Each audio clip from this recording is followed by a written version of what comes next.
change the outcome. Visit doihaveprediabetes.org today. That's doihaveprediabetes.org. Brought to you by the Ad Council and its pre-diabetes awareness partners. Take a look under your bed. Find stuff under there? What about jobs? No? Now try your basement. There's a pair of overalls that overall you're not so into anymore.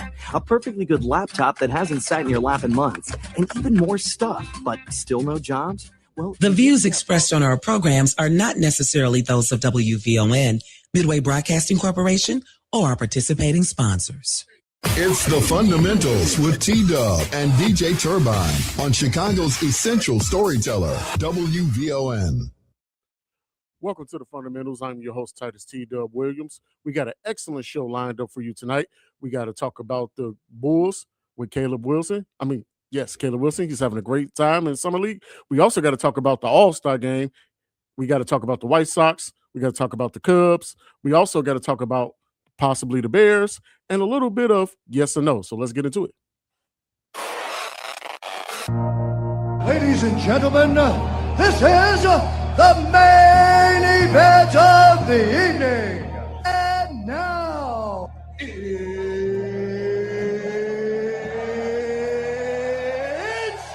time! Fundamentals. These are the fundamentals. All my life, been grinding all my life. Sacrifice, hustle, pay the price. Want a slice, got to roll the dice. That's why all my life, I've been grinding all my life. Look, all my life, been grinding all my life. Sacrifice, hustle, pay the price. Want a slice, got to roll the dice. That's why all my life, I've been grinding all my life. Fundamentals.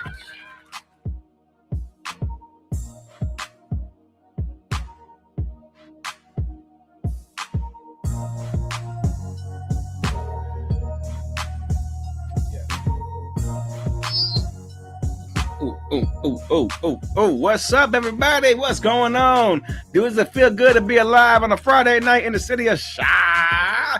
My name's DJ Turbine. I am Titus T-Dub Williams, and I can finally breathe. Oh, yeah, we all can finally breathe.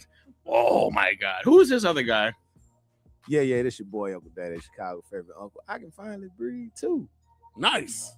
Feels good. After what happened this week, Canada, I love you. I really do.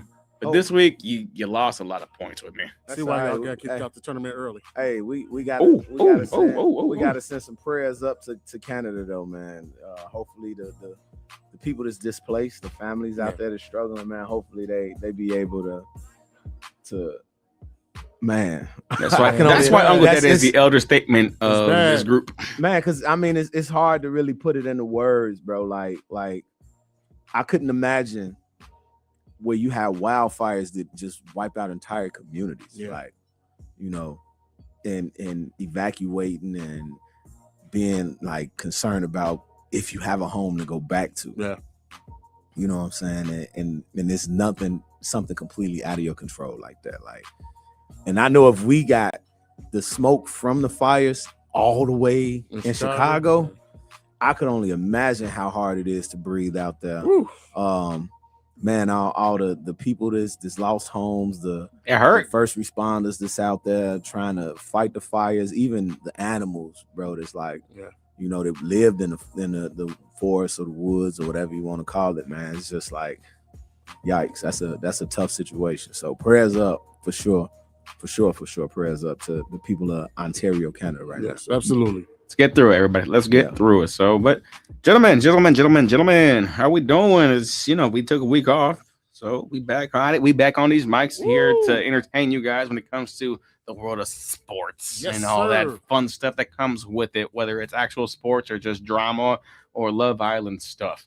But we're here to talk about it and break it down for y'all. Or the tender meat that Titus had the privilege of. Right. Unfortunately, he did not have the opportunity to try the tender meat. I'm glad I didn't.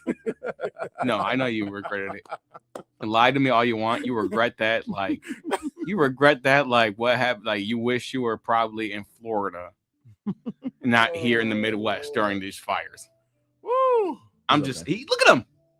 It's okay. I'm just saying. I apologize Just saying. for even going down that rabbit hole. I apologize. You gave me the lane, bro. You gave me a layup. I threw him a lob. You think I'm not gonna take it? I threw him a lob. Am I not supposed to take it? My bad, Hey, guess bro. what? Meet me at the rim. And don't be late.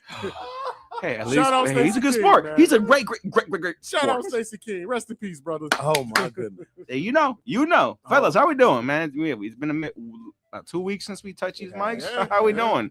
Great. Can't complain. Man, I'm solid, man. I'm good. How's the coach? How's the coaching life treating you right now, buddy? I mean, we back in full swing of things, man. So finishing up AAU. We had our summer camp for the youngsters these past 2 weeks. Last weekend was a lot. Yeah. We went to the University of Marquette. So for those who don't know, that's in Milwaukee. Shout out to Lloyd Walton. That's his alma mater. And left Milwaukee to come back and then go to Hammond to play basketball in Hammond. When you told me that last week, I applaud you. Oh, the future home, the future possible home. We all heard earlier. No, Logan Page and the news team told us that might not be what's going down. Nah. I still don't think that's gonna happen. I mean, you can call me an optimistic Bears fan or just a Chicagoan, but I still don't see that. Yeah, we all know it don't make sense. Why? If Arlington Heights is an option, I think you already bought the land. It makes sense that you should go that way. But we're going through this whole conversation already. All right. But see, how you been, buddy? I'm good. I can't complain. Very long week, but can't complain. We got some things coming up on the station as far as remote broadcast, so it's going to be a good week on that note. But other than that, I think it's Oops. We're good. Okay, good. Go on. Yeah, other than that, everything's been pretty good, man. So we just doing our thing here at the station. Summertime shy. Can't complain. Summertime shy. I know that's right. But Summertime Shy decided to do some extracurricular activities this week. So Summertime Shy, fix it. Fix it. Because I had headaches this week. I had headaches. 1 into the 2, 2 into the 3, 3 into the 4. Then you gotta breathe. Then you gotta do. I'm just glad that mercy came with these rain, and it just washed away like a Linkin Park song. So Hey, man, that was good. That was a good sneak in. That was a good sneak in. So right now, how was your week, brother? It's been a long one, buddy. I've been here with you in the trenches, so it's been one of those weeks where we got to do a little extra work. But hey, it comes with the title. Yeah, so that's true. Ain't nothing that we can't handle. Trust me, guys. You know it. Not enough for us to not come here on a Friday and still talk about sports with you guys. Absolutely. So how about we do that, guys? Let's talk sports. Let's do it. Excited. All right, guys. First one we want to talk about. It's overdue, and I guess I want to just get out the way right now. Cubs and the White Sox, in the sense that All-Star Week has come and gone, and we were not here to give the flowers to the players that deserve their flowers. Yeah. So I'm gonna allow you guys to give the flowers to your Southsiders while I give the one flower to the one over here, but it's a big flower. So go ahead, y'all. All right, I guess I'll start it off. The Chicago White Sox had 3 All-Stars this year. We had Tristan Peters, a.k.a. Savannah Banana. We also had, I don't want to mess his name up. I feel so bad. Okay, here we go. Munetaka Murakami. Buddy, I'm sorry, I just not going to rain on this parade here, but you had 3 representatives in All-Star Week. You had 2 in the game. I mean, but I'm naming the ones who they were all named All-Stars. He just didn't participate. I mean, no, you saw me struggling. You saw me struggling pronouncing this name. I'm just saying that Munetaka Murakami Come on, man. Why was a participant in the home run derby. Can I get to that? I'm glad. But he was not a participant in All-Star game. So again, he was named an All-Star. He didn't participate. You just hate on me because I can't pronounce his name. It's okay. And you saw how I said it without a skip. Hey, it's okay. You good. You better at the names than me. I will own that. Okay, so Munetaka Murakami participated in the home run derby, and he was named an All-Star. And then, of course, we also had Miguel Vargas as an All-Star. And so all 3 of those made it. And, man, All-Star game didn't disappoint. I actually had fun. I said him first. I did. I said Tristan Peters first. Yeah, he did. I said Savannah Banana, Tristan Peters. That was Savannah Banana? Yeah. You know, That's he came funny. from the Savannah Bananas. That's funny. So that's why I said it. So yeah, that's what he started with. If you don't know his backstory, it's actually pretty good. He did college local baseball at a community college. Then he got accepted to a university. Then he decided to go pro. He got traded, and then he was kind of out of the league for like a year or so. And he came to the Savannah Bananas, and then he auditioned and made it back into the league with I want to say it was the Tampa Bay Rays. Then he got traded to the Chicago White Sox, and now we're here. Now he's an all-star. So yeah, if you don't know, look at Tristan Peters' resume. It's pretty encouraging, you know, to always follow your journeys and keep pursuing. Because now look at him, he was named the all-star. So again, you want to throw any flowers to your socks here? I'm trying, man. No, I asked not you. I asked Uncle Dede. Oh, I'm enjoying, you know. Okay, I'm just asking my Southside brethren over here. Trying to finish the you know, okay, what am I? He throwing out all the say that flowers. with more of your chest and make me go the other way. Yeah, take that back north. Anyway, so That like way. I was saying, Fine. like I was saying, Miguel Vargas was named the third All-Star on the White Sox. If you don't know, he has 21 home runs going into this season.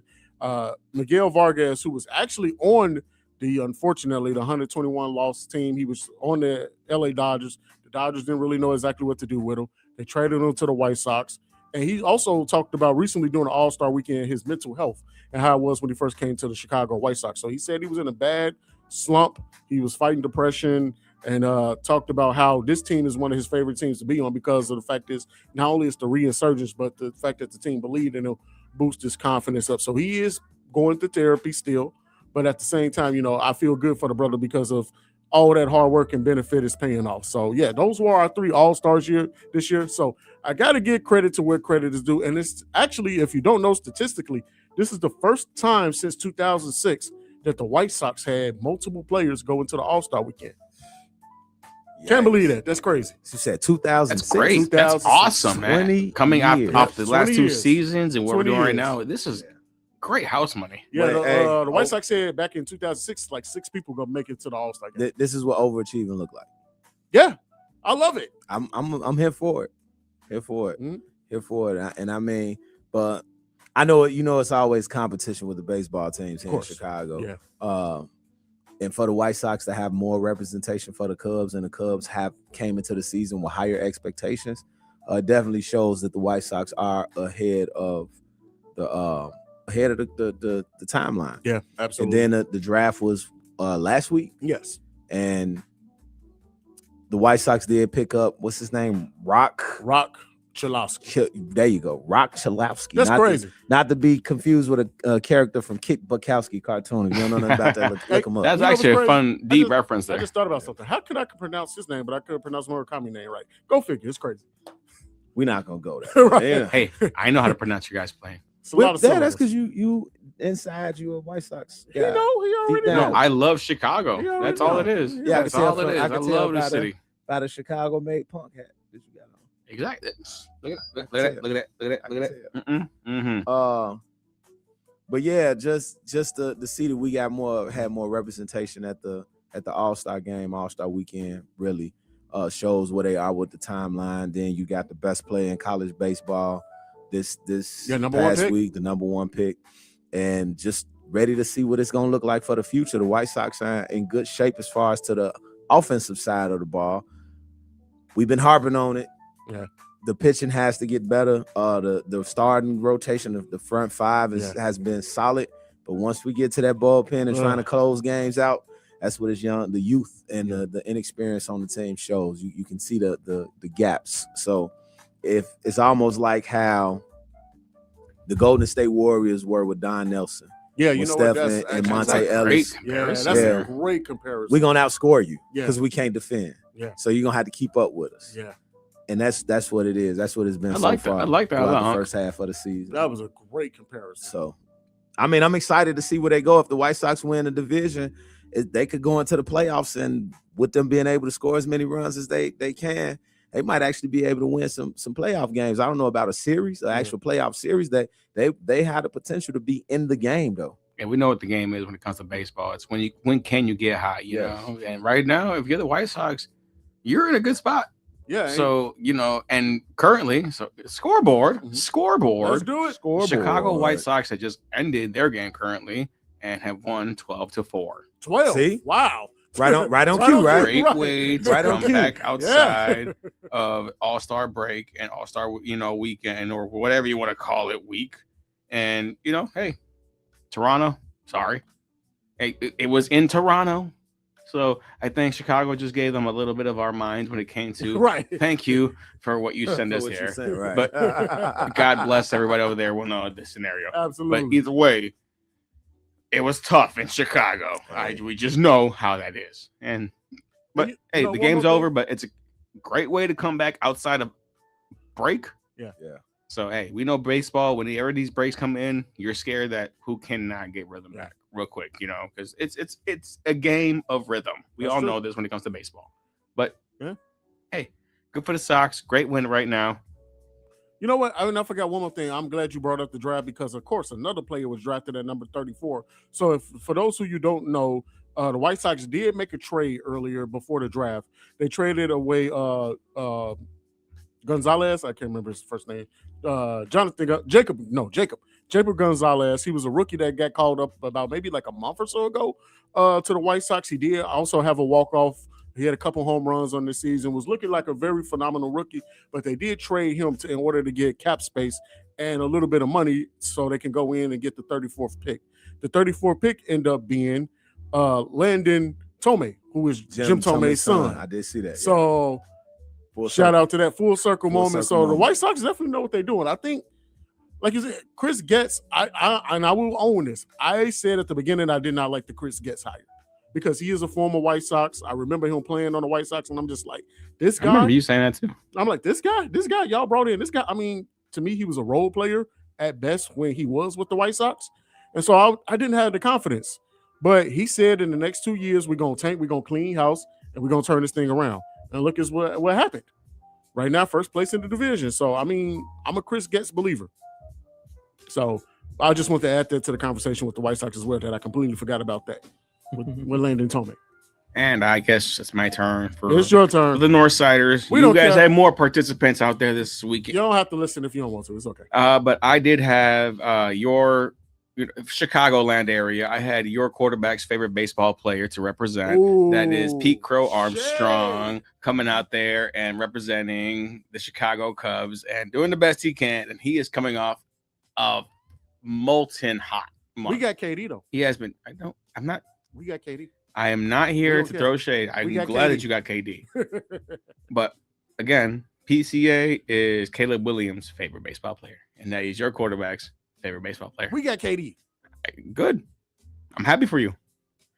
PCA had a great year so far. He's already with 20 home runs, 20 steals, got a couple so far in tonight's game. Tonight's game is still not doing the best right now because bottom of the ninth, 5-2, Cubs are down. Trying to put something together here in the bottom, but it is what it is. Coming out of All-Star break, it's always that scenario. It's good to see both sides of the coin tonight in the sense that when you look at the White Sox coming out hot, keep going, and when you look at the Cubs, hey, this is part of it too. When you come out, is the rhythm still there? Is your pitching still there? My team already didn't have the pitching there, and Colin Ray came out tonight to try and help us out, and he did as much as he could. But we still have issues when it comes to depth. So it is what it is. I will see the rest of the weekend out, but it is nice to have baseball back because this whole week, I ain't gonna lie to y'all, I was a little like, oh, I need some kind of competitive sports in front of me. I'm itching. Yeah. So it was nice to see that it's coming back. I'm glad that the Sox just won. Cubbies, surprise me. Do something. Do something. If you don't, it is what it is. But, it's great to be here where we're at right now. And, before this final L looks like what it looks like comes to official, we are still 12 games above 500. And we're moving our way. We're not in first, but we are definitely in wild card contention. And I don't think y'all catching Milwaukee. No, Milwaukee is just heck of a stalwart team. They usually get it all together. I told Titus at the beginning of the year, I was like, this team is either one of two things. They're in the middle of a rebuild or they're right in the thick of it. There's never really two sides of that coin when it comes to the Brewers. And the Brewers, to me, are my Packers of the MLB. It could be the state. It could be whatever it is. But I hate that team with second, because I always hate the Green Bay Packers with a passion that just matches the sun. So Brewers get the second, Packers get the first. But the Brewers are always that problem for us. So it's still going to be an issue because last year we got bounced by them. So if we can't handle them, we'll see what ultimately happens. But I like where we're at. One loss does not define the rest of the year. We can still get ourselves back in order. So we'll see what happens. But hey, tonight, 5-2. Like I said, bottom of the ninth. Let's see what happens. I mean, you're right. Hopefully they can make a rally. Hopefully. We'll see what happens. But hey, the Sox are doing what they did already. That's great. That is great, especially against the reigning AL champions. Mm-hmm. So, hey, make some kind of statement right there. Guys, so let's turn the page. Baseball is baseball, but we know what the sport right now makes a lot of headlines because we're in the thick of the offseason of certain sports. I'm not talking about football. I'm talking about basketball. Basketball. So, if you have not heard recently that the NBA has been doing quite a few investigations. Ooh, okay. So the current two that are the, dominating the news sphere right now are going to be what the Milwaukee Bucks, Gary Trent, and the NBA are doing, as well as the Claw, Kawhi Leonard, the Los Angeles Clippers, and the NBA, and where he wants to be going, the Toronto Raptors. So both of these deals are being investigated for certain reasons. Gentlemen, do you want to go towards something that's kind of more simple or something that's more complex? I mean, because we know which one's which. We should do the complex. Yeah, let's start with the complex. All right. Kawhi Leonard, the Claw. Have you heard of this man? Two-time NBA champion, two-time NBA Finals MVP, multiple-time All-Star, multiple-time All-NBA, All-NBA defensive teams selections, both sides. He is literally a very key component to what he does in his NBA teams. However, that luster, I'm good at what I do. That luster went away when he ended up going to the LA Clippers a couple years ago because you thought the guy was a real competitor. But when you look in the dictionary and you see the terms load management, you do see Kawhi Leonard's face right next to it. That's true. So with that being said, this guy ushered in an era of complacency, load management, where certain players thought that maybe it was beneficial for them to not play every game in the NBA season so they could preserve their body and their health in the longevity sense of it. That's still not sports. I mean, at the end of the day, so the NBA season normally consists of 82 games. That's a lot on the body. It is. However, basketball is a game of cardio. You really have to play. How many minutes, Unc? You the coach? I mean, a full game is 48. There it is. Thank you, sir. That's what I needed. So 48 minutes during the game. That's a lot of cardio running up and down. Again, you're not going to be running the full game because, you have a bench, you have the alternations of, a rotation. Yeah. That's the roots. That's the fundamentals of basketball. Now, however, when somebody gets synonymous with the term load management, especially going into a scenario in which it seemed not plausible, but more or less a foregone conclusion, you were going to win a championship because when you went to the Clippers back in the day, you were seen to be the missing piece. And then when you got, Paul George there, heck, even the ABC TV show Blackish made a joke about it. Anthony Anderson, I was out there with popping champagnes in the show. It was that synonymous that you thought it was going to happen. I thought it was a foregone conclusion. It was wrong. If Ryan James was here, he'd be making a LeBron James, decree, whatever you want to call it. But with reason, because that year you thought Kawhi went one and done with the Toronto Raptors, the team that he's trying to go back to now. Now, if you do the due diligence of what happened that offseason after the fact, because when the Spurs traded Kawhi to the Raptors, it came with the caveat or knowledge that the next offseason he was a free agent and he can go whichever he wanted to go. And he always want to go home and play. Mm-hmm. And more importantly, the Los Angeles Lakers, who had just acquired LeBron James, were very adamant to say, hey, we'll wait. We'll get you. We'll try to do this with you. And the trade happened to Toronto, and Toronto knew this is a 1-year rental deal. But guess what happened? They cashed in. They cashed in. They got a championship 2019. And what is 2019 but just a look into another world, because that's even before the pandemic. That's true. Yeah, that is a whole nother environment of living that we used to do back in the day. Yeah. So Kawhi Leonard now has been Rudy Gobert. You couldn't just kept your hands in your pockets. But it is where it is. Hey, LeBron won't have a ring if he didn't do that. Yeah. Wow. Well, if you look at all four of them, they all say pretty much their own things. One says, what was it, Ray Allen. 2 says me. 3 says Kyrie. 4 says Disney. So it is what it is. Ray, me, Kyrie, Disney. Exactly. Wow. That's pretty funny. Exactly. Ryan James, call me. I love you. I love you, little brother. You know you're gonna get that call. You know that. I hope so. I'm pretty sure that text is on the way. Oh, I'm pretty sure he's about to call that text is on the way, because he's gonna be like, well, the king is the reason. LeBron carried them. We all know him. We love little brother. We love Young Buck, man. That was pretty Shout good, out to you and what you're doing over there in DC, my boy. Man, that was pretty clever. I ain't gonna lie. That was good. You know it is. They all got a name. Even Tom Brady's ring got names. I'm just saying, so you can't tell me LeBron don't got names on those. That's true. I know one is him. One is him, and Ryan will let you know. Yeah, I'm telling you right now, because 73 and 9 don't sound like nothing without LeBron, apparently.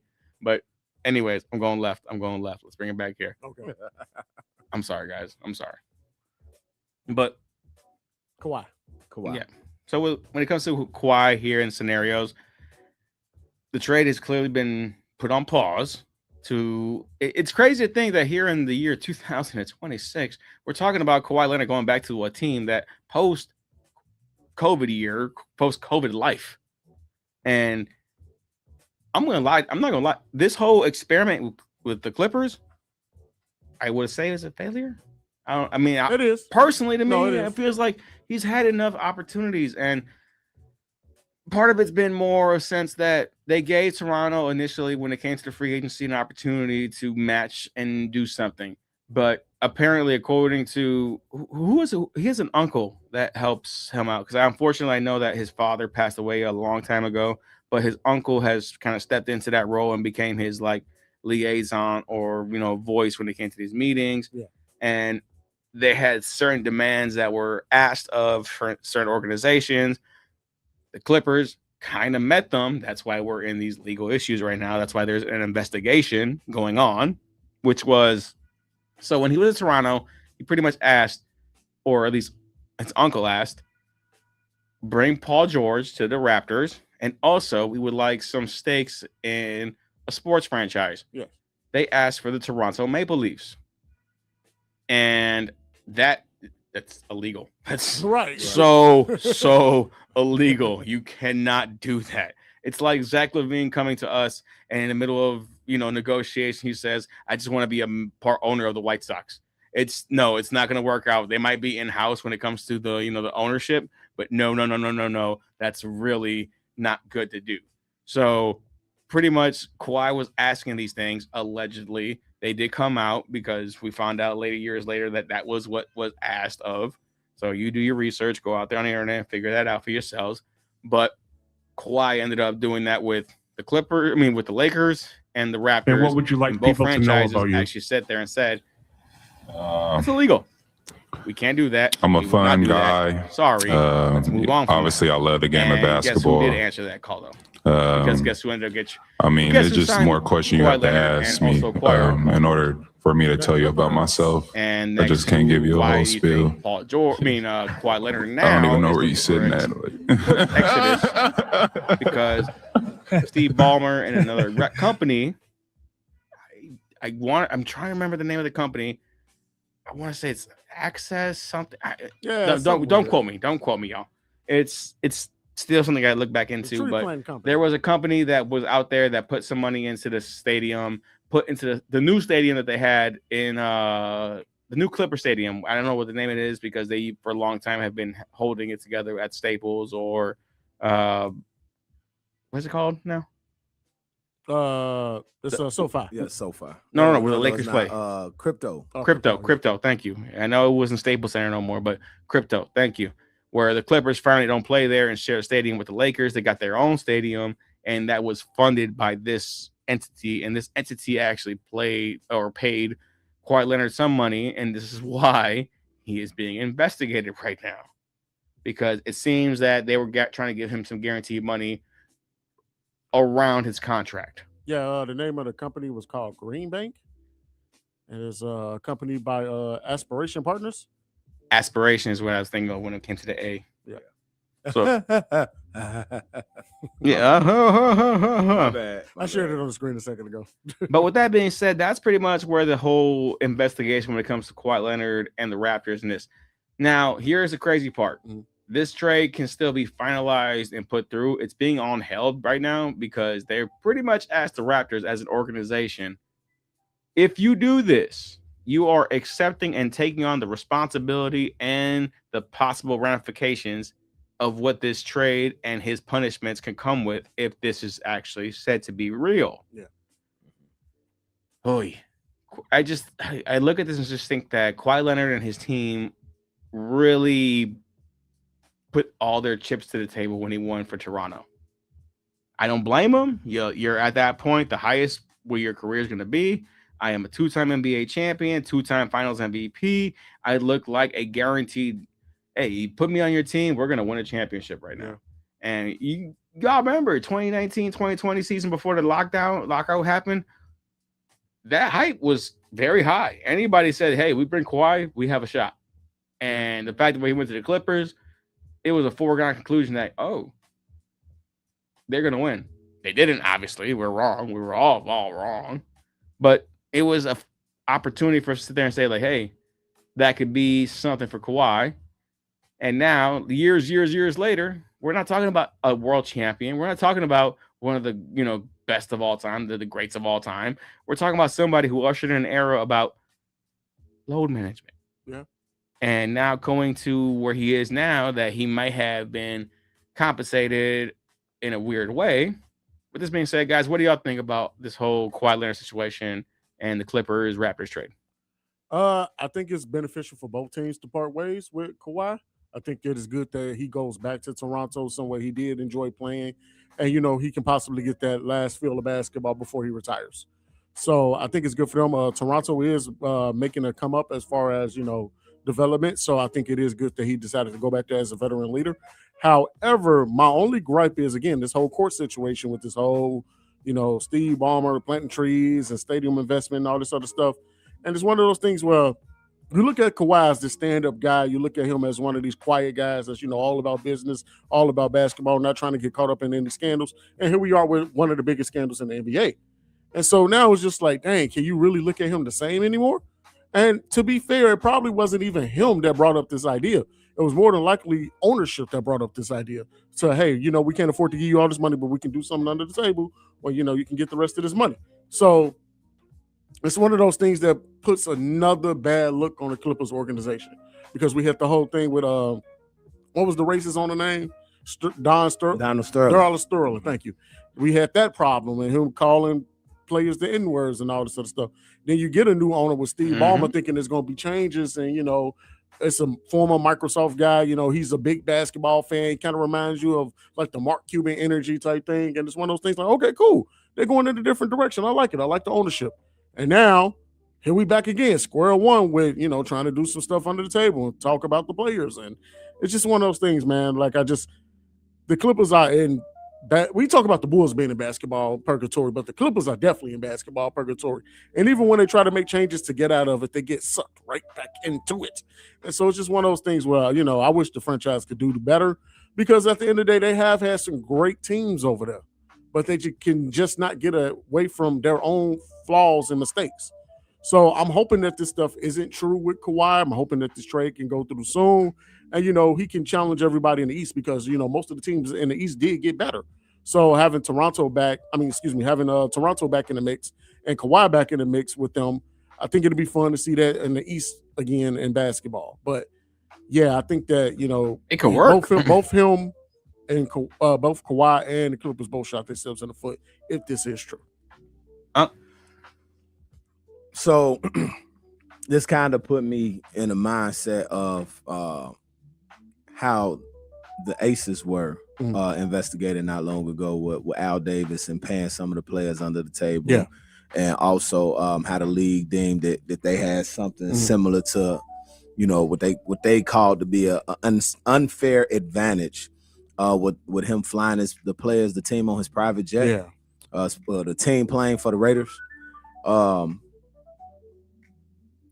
When you try to step outside the rules, they're supposed to keep the morals and the integrity of the league, of the game, of the sport intact. It's always going to look bad. Yeah. And this situation in itself, it makes you wonder, because I'm sure the Clippers aren't the only team that's tried this. Come on now. I'm sorry, I read a comment. The Clippers aren't the only team that's tried this. Brother Wall. Come on, man. Come on, Brother Wall. We talked about this earlier this week. It ain't happening, Captain. I'm sorry, y'all. I got you ready to? Right? Yeah, since I did get distracted from this comment, I got to read this comment from good old Brother Wall. How about go James to the Bulls and we let him wear jersey number 23? It's not happening. Nowhere near. It's not happening. If Michael Jordan said he wanted 45 to go on the Raptors with 23, nobody's wearing 23 or 45. Agreed. I can just about guarantee you, Brother Wall, 23 will probably be the next number retired league-wide. I agree. Absolutely. Okay, so no, it's not happening. Anyway, I'm sure there's been other teams that tried to necessarily pay players under the table to try to get money off of the books so that you can spread the salary cap out and get different players or better players to the team. I think this situation just ended badly for the Clippers because it didn't prosper into what they necessarily wanted it to be. And now it's like any scarred relationship. The skeletons come out of the closet when the hurt significant other becomes the ex. You know what I'm saying? And now it's like, so they did this, and this over there. So why can't we do it over here? It's like, wait a minute, they weren't supposed to be doing that. And anytime you try to cheat the system or cheat the game, we always talk about the basketball guys. That's why y'all didn't win. Oh, that's true. That's true. Because the basketball guys is not going to reward that. It's going to reward hard work. It's going to reward doing things the right way. So absolutely. Look at the Knicks. Exactly. Look at the Knicks. Look at the Knicks. They got Karl Anthony Towns over there, and they won. Yeah. Another Timberwolf. Hey, there you go. Hey, that's true. You get a player to leave Minnesota, you're gonna win. That's true. No, for real. You get a player that leave Minnesota, you're gonna win. So Anthony Edwards, get your exit. Look at Kevin Love, look at Kevin Durant, and now look at Karl Anthony Towns. He's K. Oh, see K. Kevin, Kevin, and Carl. The Kevins and Carl. Yeah. But Wiggins. And Wiggins. You're right. But yeah, it's a sad situation to see because, like Turbine alluded to, the Clippers went through so much under Steve Ballmer where the players kind of boycotted the game, and they put the jerseys inside out or had the black shirts on and threw the jerseys down at half court. The league ran him out. Donald Sterling. Donald Sterling. Yeah, Donald Sterling. I'm sorry, Steve Ballmer. The new round. That's called. And Steve Ballmer, you get there, and like you said, it was the energy, the rah-rah was there like a Mark Cuban, and you're thinking that, okay, new stadium in Inglewood, they separating from the Lakers so they can stop being an unloved stepchild. Yeah. And eventually they would get to the point where they'd actually look like something and mean something and not be the unforgotten franchise. Because I've been watching basketball for a very long time. The Clippers was exciting during Lob City. Yeah. But throughout my entire life, that's about the only time. And even when shout out to Q Rich and D Miles when they was over there. Yeah, that's true. I mean, they were exciting, but it wasn't nothing crazy. Hey, y'all, real quick. They still wasn't that What's good. up, Brother Wall? We already. I think I heard that, but So, I got it. What? Yeah, we already commented. What? Yeah. Okay. Back to regular schedule. My thing is, no, you're absolutely right. I just want to. I'm sorry to interrupt you. I just want to add this to it. Like you said, even when they had like Corey Maggette and Baron Davis on those teams, when they had Lamar Odom, it's just one of those things where they cool, but it's still the Clippers. And that's what it was. Like, I remember seeing how amazing Danny Manning was as a basketball player. I forgot about that. And couldn't get the Clippers over. The Clippers, it was like right. The Clippers on their schedule, low management while playing. Yep. Yeah, first, second quarter, we'll be resting our starters halfway through the third for the rest of the game. It was an off day on the calendar.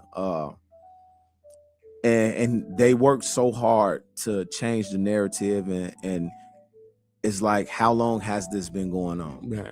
If this is a fact that it has been going on, and now you're gonna get this probe into the Clippers, and what other teams are going to get probed, are going to get looked into, and then the guys over in Boston be like, hey, why didn't we think of that? We could have got a Kai Keys and drove over there and talked to these guys about it, so we could have kept Jaylen Brown and Jason Tatum. Giannis, what you trying to do? And figured out a way to pay the two of them and Giannis together. Yeah. You know what I'm saying? So I'm just saying it's a bad look. It's a real bad look for the league overall. When you got shady stuff happening. Yeah. Especially with some of the things the basketball has been trying to overcome over the last couple of years. Yeah. It's another bad look. So I mean, you're right. I can't disagree. Next investigation. This is a weird one. I ain't gonna lie to y'all. Like, when I looked at this, I was like, what's going on here? Mm-hmm.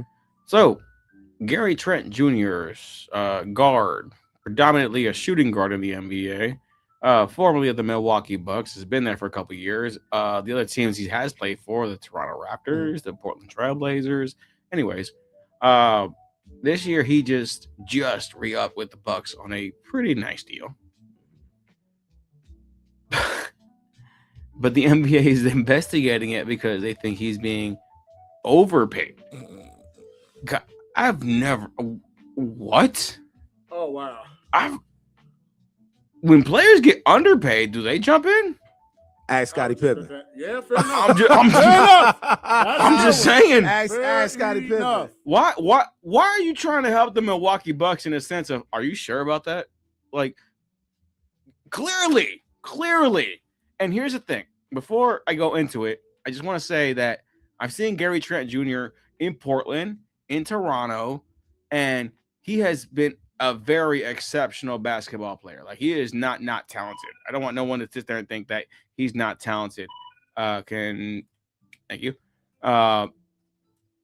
So when he went to Milwaukee, I was like, yo, this is an off-ball guard that you get the ball to him, find a bucket, do his own thing, and pretty much make offense where the bench was, because that's where he was supposed to be. He was supposed to be a bench scorer and doing things like that.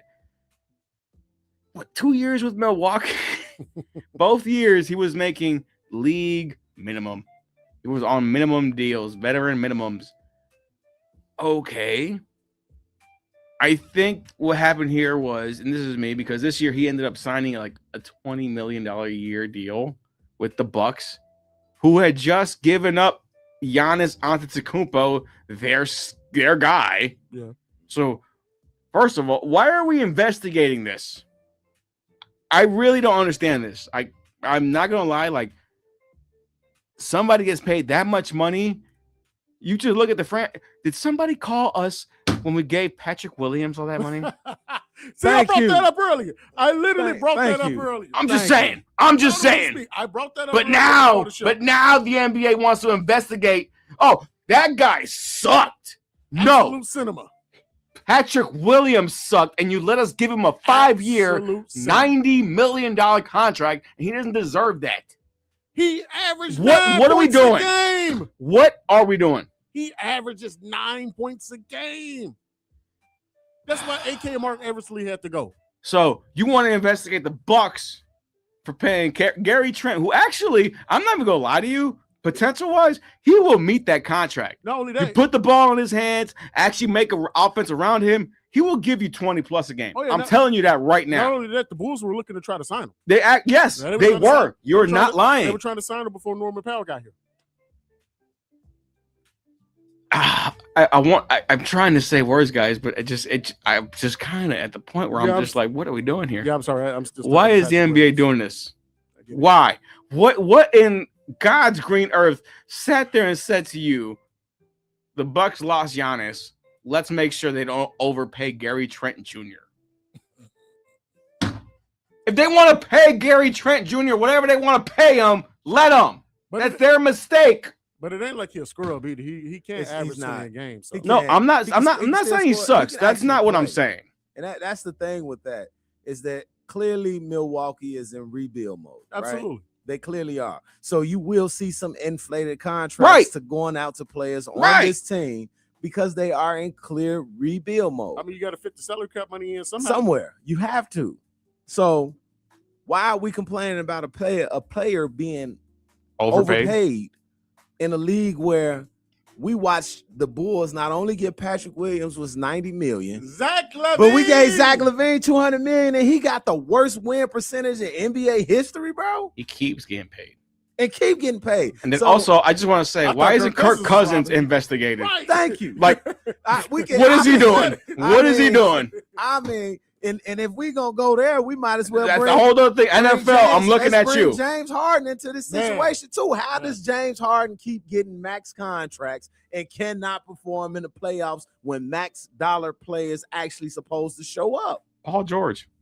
Paul George, love Paul George dearly. When I was hooping, I wore his gym shoes. They're so comfortable. One of my favorite players before. I'm not coming at his shoes, bro. I'm coming at what he does in the court. Why is he still getting paid $100 and something million over 4 or 5 years to play 52 games out of the 82? You still, we want to zero in on Gary Trent Jr. On little old Gary Trent Jr. And the Bucks. Who are they gonna pay?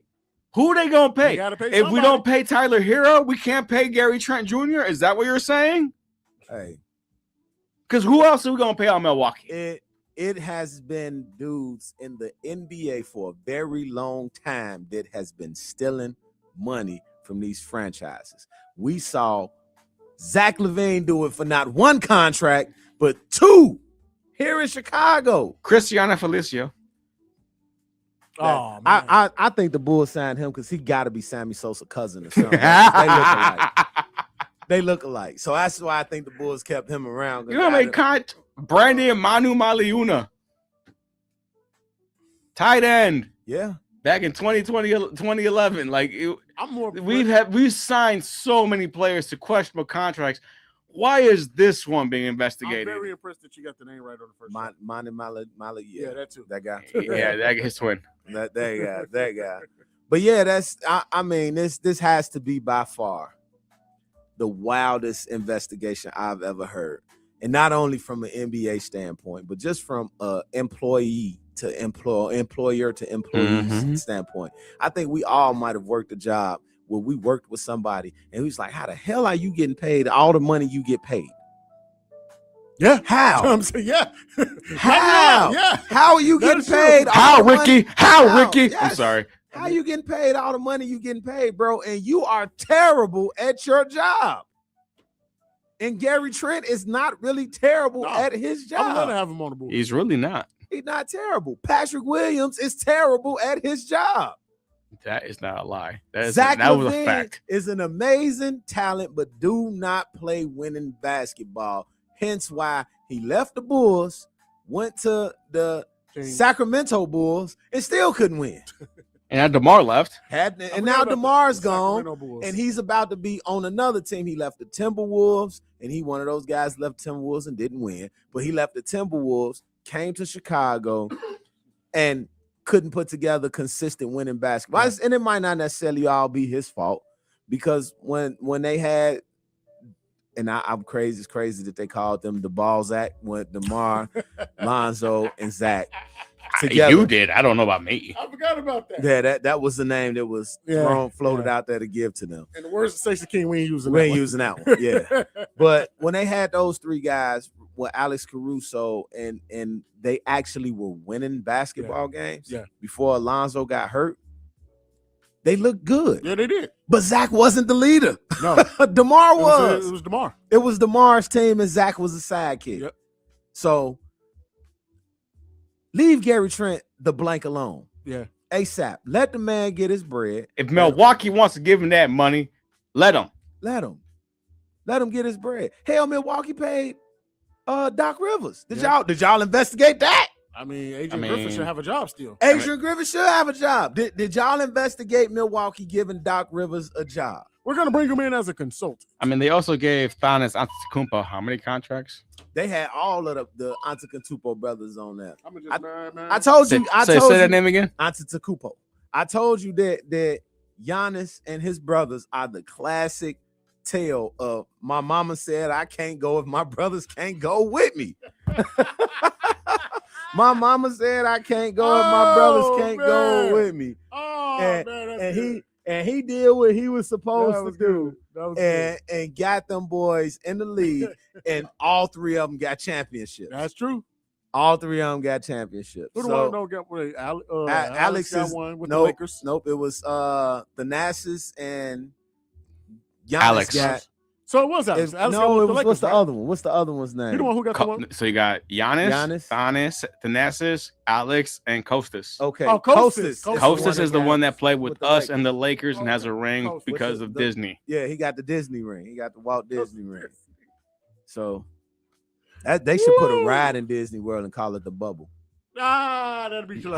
How the LeBron James? LeBron James. Uncle Dad, they said it first. We're patenting that tomorrow. Hey, Bronny James will be on that. Now the second row of seats can be the LeBron James, and the first row can be the teammates that helped him. That's what they can call it. We can call this the Rondos, the ADs, Danny Greens, the Dwight Howard, the JaVale McGee's, everybody else. Jared Dudley. AD made a lot of big time shots in the bubble. Yeah, he did. He made a lot of big time shots. It was glorified. I just wish that Ryan James would acknowledge that Ray Allen, Kyrie, and others helped. Why would he ever say that? He won't. But speaking of acknowledgement, go ahead. Did you see that Jalen Brunson will be at Saturday night's main event? Yes. And me and Titus were just watching SmackDown to acknowledge Roman Reigns, and Roman Reigns is going to world champ to world champ. You know what I'm saying? Shout out to WWE for bringing basketball players back when Karl Malone and Dennis Rodman wrestled in the finals. The 90s. In the 90s, but it was during the finals when the Bulls and the Jazz were actually playing each other. Well, it wasn't during the finals yet, but you knew they were going to be there. So it was Karl Malone and Dennis Rodman with DDP and Hulk Hogan. And it was the lead up to Rodzilla and Karl Malone. Yep. And now you have Jalen Brunson that's been showing up with WWE and Tyrese Halliburton. And those Pacers, when Tyrese Halliburton getting healthy, those Pacers might be a contending team to actually, get the Knicks a run. They can go from worst to first quick.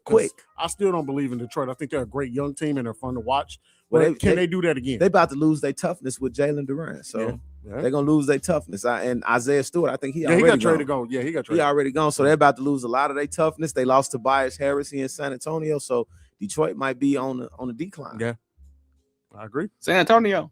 Yeah, I mean, they just got John Collins, bro. That was a swap out. Tobias for John Collins. You said that we're supposed to be impressed. Right.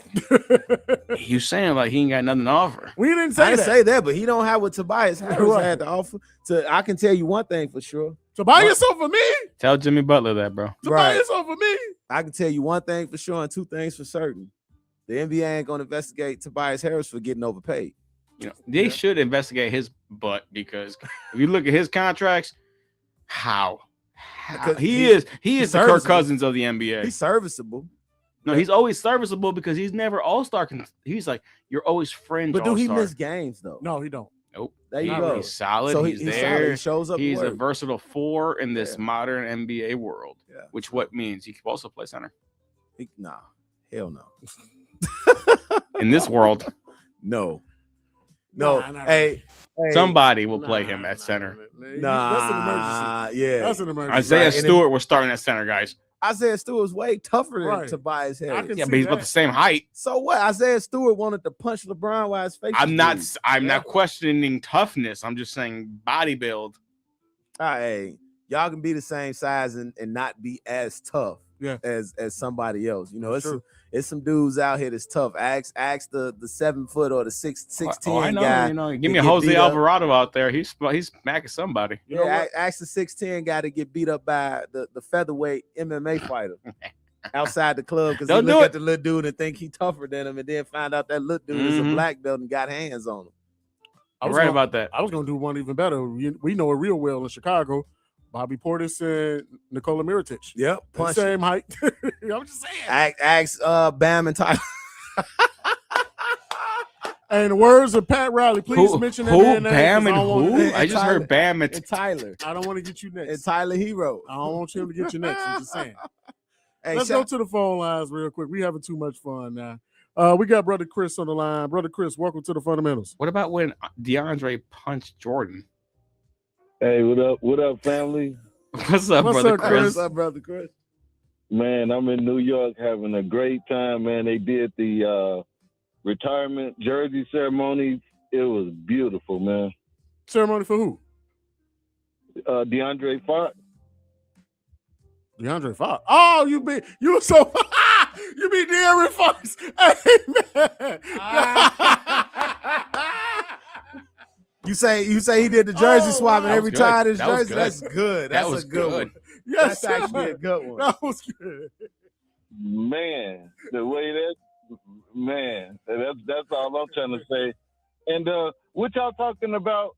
They investigating the contracts? Yeah. Yeah. Well, we trying to stay above board. We not making all the money y'all making on y'all show. We staying above board, so y'all stay out of our business. What y'all think about that? Hey, and that dude was talking about the bubble, a championship. If you talking about the bubble, we got to go back to the college bubble. We got to go to the baseball bubble, NFL. Leave LeBron alone, man. That's the Disney bubble. Shout out to Brother Wall. He be the bubble in 2 ears. That's like a Disney head that looks like a Mickey Mouse head. Hey, Brother Chris, we don't need to give Brother Wall no more ammunition. You got another one. We don't need to give him no more ammunition over there. No, it's too late. We got another one. Goat James and Giddey would be an unstoppable backcourt. Neither one of them shoot the ball super well. Stop. No. Wait, Goat James and who else? And Josh Giddey. Oh my gosh, we'll be a great backcourt. Unstoppable. I mean, will be unstoppable. I don't know about that one. Pass. He said pass. Pass like they be passing. Appreciate you, Brother Chris, man. Thanks for calling in, brother. Where y'all think the landing spot for the GOAT gonna be? Golden State. Yeah, we still got to get there, but if a rough one, he says Golden State. I say Philadelphia. The reason why I don't think it's going to be Philadelphia is because of the fact is that why don't you just say where you think and not just Philadelphia? Because you didn't say why not Golden State. He said Golden State. No, he said Golden State. No, he said Philadelphia. No, I heard it. No, I didn't. I said Golden State with Uncle I know where he's going. Where you going? OKC. Oh, I don't know about that. They one player away, and that's him. He don't have to play crazy extended minutes.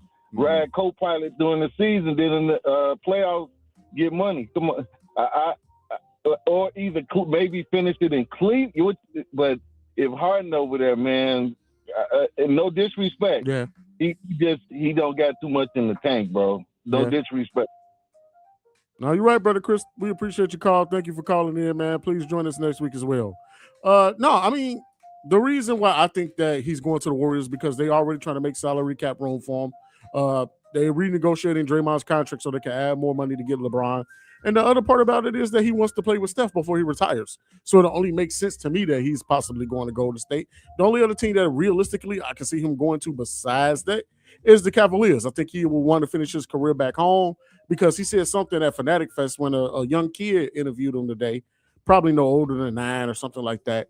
and he asked him about, what it's like being a free agent. And he talked about his experience about being a free agent because this is his third time doing it in his career. He talked about the process, Are you saying that he's not a loyal guy to one team? He's not. Nah, we know that. Come on now. What? Ryan James, I thought he was different. Nah, we already knew that. Yeah, he talked about just the whole process and, moving the family and doing this and that stuff. And then he also in the speech mentioned home and stuff like that. So I can possibly see him going to literally either the Warriors or back to Cleveland. That's my opinion. What do you think LeBron's likely next year's spots are? The one that make the most sense is Golden State. Yeah, it does. He get to go over there, play basketball with his best friend. Yeah. And Draymond Green. Yeah. He get to hoop again with his homie Steph Curry. Yeah. It's not gonna be a huge expectation on him. Yeah. Right. Especially if they can get LeBron to sign, keep Jimmy Butler. That'll give Jimmy an incentive to come back off the ACL injury even better. Yeah. And LeBron don't have to worry about guarding the best person on the other team. Draymond Green gonna do all the physical dirty work, so LeBron don't have to worry about doing that. He'll have Steph Curry out there with him that can open up driving lanes for him, and the ball is gonna move. Yeah. Then LeBron don't have to worry about being that guy looked at to take that shot. You got Jimmy that's aggressive offensively. You got the greatest shooter to ever play the game on the court with you. LeBron can just be one of the guys until playoff time comes. Now, my only concern would be how many pieces would they actually have to lose, in order to get LeBron? Would they be able to retain the likes of Gary Payton? Would they be able to retain the likes of Gary Payton Jr., the mitten, or, Paz is still there? I was just to say that's my player that I look for, the dark horse to stay on that team. Gary Payton? Oh, no, Paczynski. Well, he's still there. He under contract, so he's still there. I thought they were going to trade him, but he's still there. And then we can't forget that guy, Kristaps Porzingis also. Yeah, that's true. That's a nice player coming off the bench as well. That guy Porzingis. And I don't see Porzingis coming off the bench. I could see the starting lineup being Steph, Jimmy, LeBron, Draymond, and KP. That makes sense. They don't have a real center. No, Al Horford. They signed him yeah. for 2 years. They don't have a legit head banging center. Yeah. Draymond is still out there to do the dirty work. Yeah. Which helps KP a lot. Yes, it's unfortunate that Mitchell Robinson went to Boston because I think he would be an amazing fit perfect for what they're looking team. for. Absolutely. For what Golden State would need. Yeah. So I mean, I don't see why anywhere else. And I know you mentioned Cleveland, but you had to figure out what to do with James Harden. I don't think LeBron James and James Harden will be able to play together. I agree. That's why I'm like, that's last on the total. Yeah, and then you already got Donovan Mitchell over there who dribbled the ball for 10 seconds and all with James Harden who will dribble it for 18. You know what I'm saying? And LeBron, you think LeBron gonna sit here and watch these dudes dribble the air out the ball? Like, come on, stop it. Yeah. If you don't pass it and move and let me find you wide open so I can give it back to you, and that's gonna take away James Harden's strength as well as Donovan Mitchell's strength. But then the reason I brought that up because if you look at all the other things, like Philly is enticing on paper, but you can't rely on Joel Embiid. No, which means that probably this is going to be his last season in Philadelphia. Yeah, we talked about that a couple weeks ago. Exactly. So then you look at one of the other teams, Miami. They just got Giannis. Do you really think he want to go back and deal with Pat Riley? I don't think so. I don't think he wants to deal with that in his last couple of years in the NBA. Who else was a possible team on that? The Thunder. I don't see that happening. No, I don't see that happening. That'd be fun to watch on paper, but I don't see that happening. And it was another team they mentioned too. I'm drawing a blank on who all of them were. It was the Warriors, the Warriors, the 76ers, the Cavaliers, the Heat. And brother Chris mentioned OKC. Mm-hmm. But there was one more team after that possibly could go to. I just don't remember who it was. But yeah, again, none of those teams really. Timberwolves. Yeah, that's who it was. Timberwolves, thank you. He's not going up there with LaMelo. Are you crazy? No, LeBron, that would be LeBron's PR headache. Man. Going over there with Imagine them carpooling to a game. No way. He'll be like, I'll let y'all convince me to come over here with this mess. These boys need to grow up. No way. I can't have Bronny around. Y'all funny. I can't have Bronny around this. I don't think he's going back to Driving Cleveland. test and paternity test. No, Yeah, ain't no way. and COVID test. And COVID test. Don't forget him. And COVID test. No that way. guy. He's not playing with them. Ain't no way. Yeah, and I don't think Cleveland. I think Cleveland would be his final stop. That's what I'm saying. If that happened, then that's the most realistic team besides Golden State. I think he go to Cleveland for his goodbye tour. Yeah, that's it. And the way I see that working out, and you call me crazy, I see that being, if not next season, after this season coming up, or the following season. Yeah. And I see the Cavaliers being good enough to have a low enough draft pick to draft Bryce, and then he'll get an opportunity to go back to Cleveland and play with both of his sons. See, here's what I thought about that. I told Brother Wall this because he's been talking crazy all week, and he was talking crazy on Rufus' show this week. And I said that I don't believe that, honestly, that Bryce will be going to Cleveland, because I think they were in one of those places where they're too good to be bad, and they're in a point where you can be mediocre in the middle, but you're not going to be bad. Right. Because of the fact is how they ranked in the East. Unless you make some trades and get rid of some people, I just don't see them falling off where they're going. They a second-round team for sure, and they're going to get there, possibly to the Eastern Conference Finals, but that's their max. So I think that realistically, I think that if the draft goes the way it's supposed to go, and if the Bulls aren't as good this year, I can see Bryce in Chicago. I really think that they would pick up the whole Bryce allure and think that, he's a missing piece for the team, because he fits what Tiago Splitter and Graham are looking for. But we had to see he got red shirted. Yeah, that's true, but we'll see. He got red shirted. I mean, although Arizona is a powerhouse, and they were a championship contender. But he got that linkiness that they looking for. We had to see what he turned into. I agree, but if you get rid of a player like Isaac Okoro and hopefully Patrick Williams, I'm just saying that's a big hope. No, of course that is, but I'm just saying I can see him more realistic. We don't want him. Who do you think? Who else wants him? I can see him more on the Bulls than the Cavs, though. Honestly, that's Bryce. Yeah, that's why I'm saying if LeBron say I'm going to Cleveland, this is my farewell tour, but I need Bryce here in order for this to happen. The league will make sure that Bryce James is a Cavalier. The same way the league made sure that Bronny James was a Laker. The same way they showed that what's my man's name in Dallas?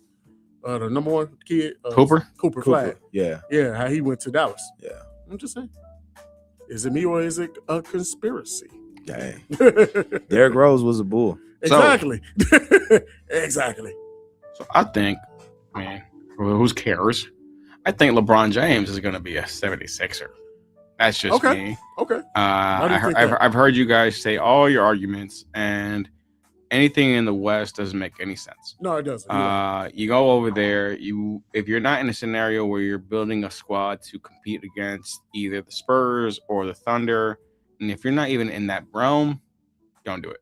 Okay. Don't. That's fair. You're doing yourself a disservice. Now, going to the Eastern Conference, there is an easier path to the finals, and he has a couple opportunities over there, whether he wants to admit it or not. We talked about a couple of those options: Cavaliers, Miami Heat, 76ers. All those teams, believe it or not, he goes there, they probably go to the playoffs, but they're all going to have their rough spots. If I'm going to go down the list, I'm going to sit there and say, I don't think the Cavaliers are a good option for him. I think that they have enough when it comes to a Jared Allen and Evan Mobley, but the fact that you have a James Harden and a Donovan Mitchell means that there's not enough ball to go around. So don't do that. Don't disrupt chemistry just because the King's coming home. And that could either help you or hurt you, or who knows. But somebody there has to become Chris Bosh. Is that going to be James Harden, or is that going to be Donovan Mitchell? In the perfect world, it's James Harden. But does Jim accept that? Yeah. Absolutely not, because he feel like he got more in the tank left than what he do. Exactly. So I already see issues there. It looks nice on paper, but honestly, the Cavaliers to me look like the Lakers just wearing different colors. They have from a Luka Doncic to an Austin Reeves. There's guys there. There's people in those spots that are going to still be in those spots. Did they ask if Austin Reeves was getting overpaid? No, but we didn't investigate that one. They got on that contract. Nobody wanted to investigate that one. That's another one. We'll talk about. Let's just keep counting those. But that's one. Anyways, going forward. You just made that. You made me laugh on that one, buddy.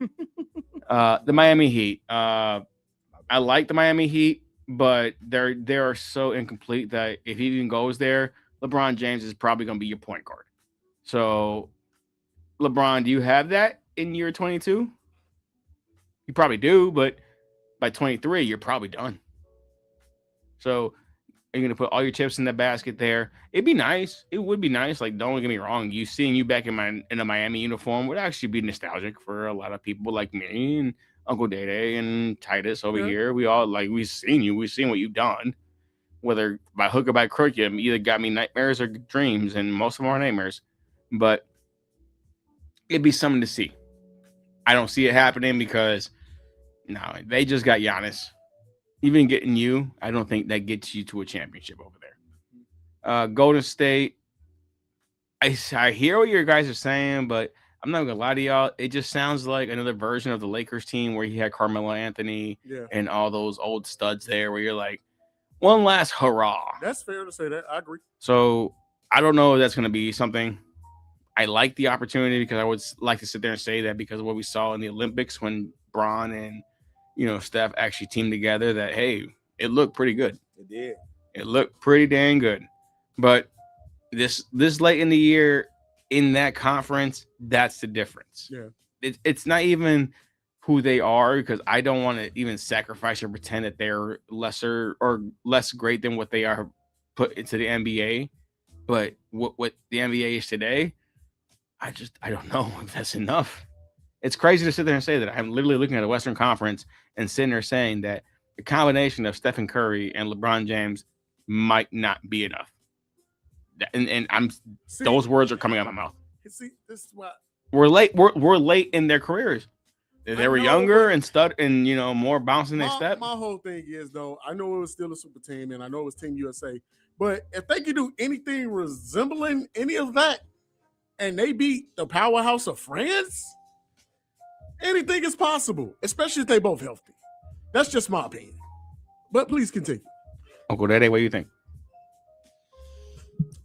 I still think Golden State gonna be his best opportunity, only because in that conference, bro. Yes, in the West, and only because it's not one, but it's two. It's the Spurs and the Thunder. They're gonna be there. Well, you ain't got to worry about the Lakers in the division. Yeah, at this point. But I mean that LeBron, even Jokic might, and the Nuggets might, put something together. I honestly think LeBron, healthy Jimmy Butler, and a healthy Kristaps Porzingis gives them a shot. Yeah, I agree. To compete. I mean, I can see Jimmy. Bro, I haven't seen Kristaps in how many years? What are you talking about? In the finals 2 years ago? Yeah, but he was even hurt then. He came back from injury and gave I'm not saying he's not balling. It's Boston did not have availability. It's simply availability. It's that I'm not questioning what he can contribute. When he was to a available, team. he was balling. Yeah. So what are you talking about right now? And that's why he's later in his career that I don't know how long that body's gonna hold. And he has not been available most of his career. He's been beat up a lot. Yeah. I give you that. But this is another element that you bring to this seasoned veteran team that understands we don't have to be number one. We don't have to be number two. We don't have to be number three. We need to be 4. He didn't even make it to 31 yet. He's 30. He'll be 31 on August 2nd. We need to be in that 4 or 5 spot when we get into the playoffs, because we got LeBron, we got Steph, we got Jimmy, we got Draymond, we got Porzingis. We have guys who know how to win playoff games on the road. Yeah, I mean, it's a lot of contingencies. It is, but it's not that it's not good. It's a lot of contingencies. But I believe that those contingencies there are the best ones, the best fit, because he still want to compete to win. He not but here's the ultimate question though: is that enough to usurp OKC and San Antonio? I believe it's enough to get him a chance. I think a chance. I mean, that's fair. And that's what you're saying is fair. What he's saying is just Delulu. And from a talking about? I literally agree with everything he said. You said they could win.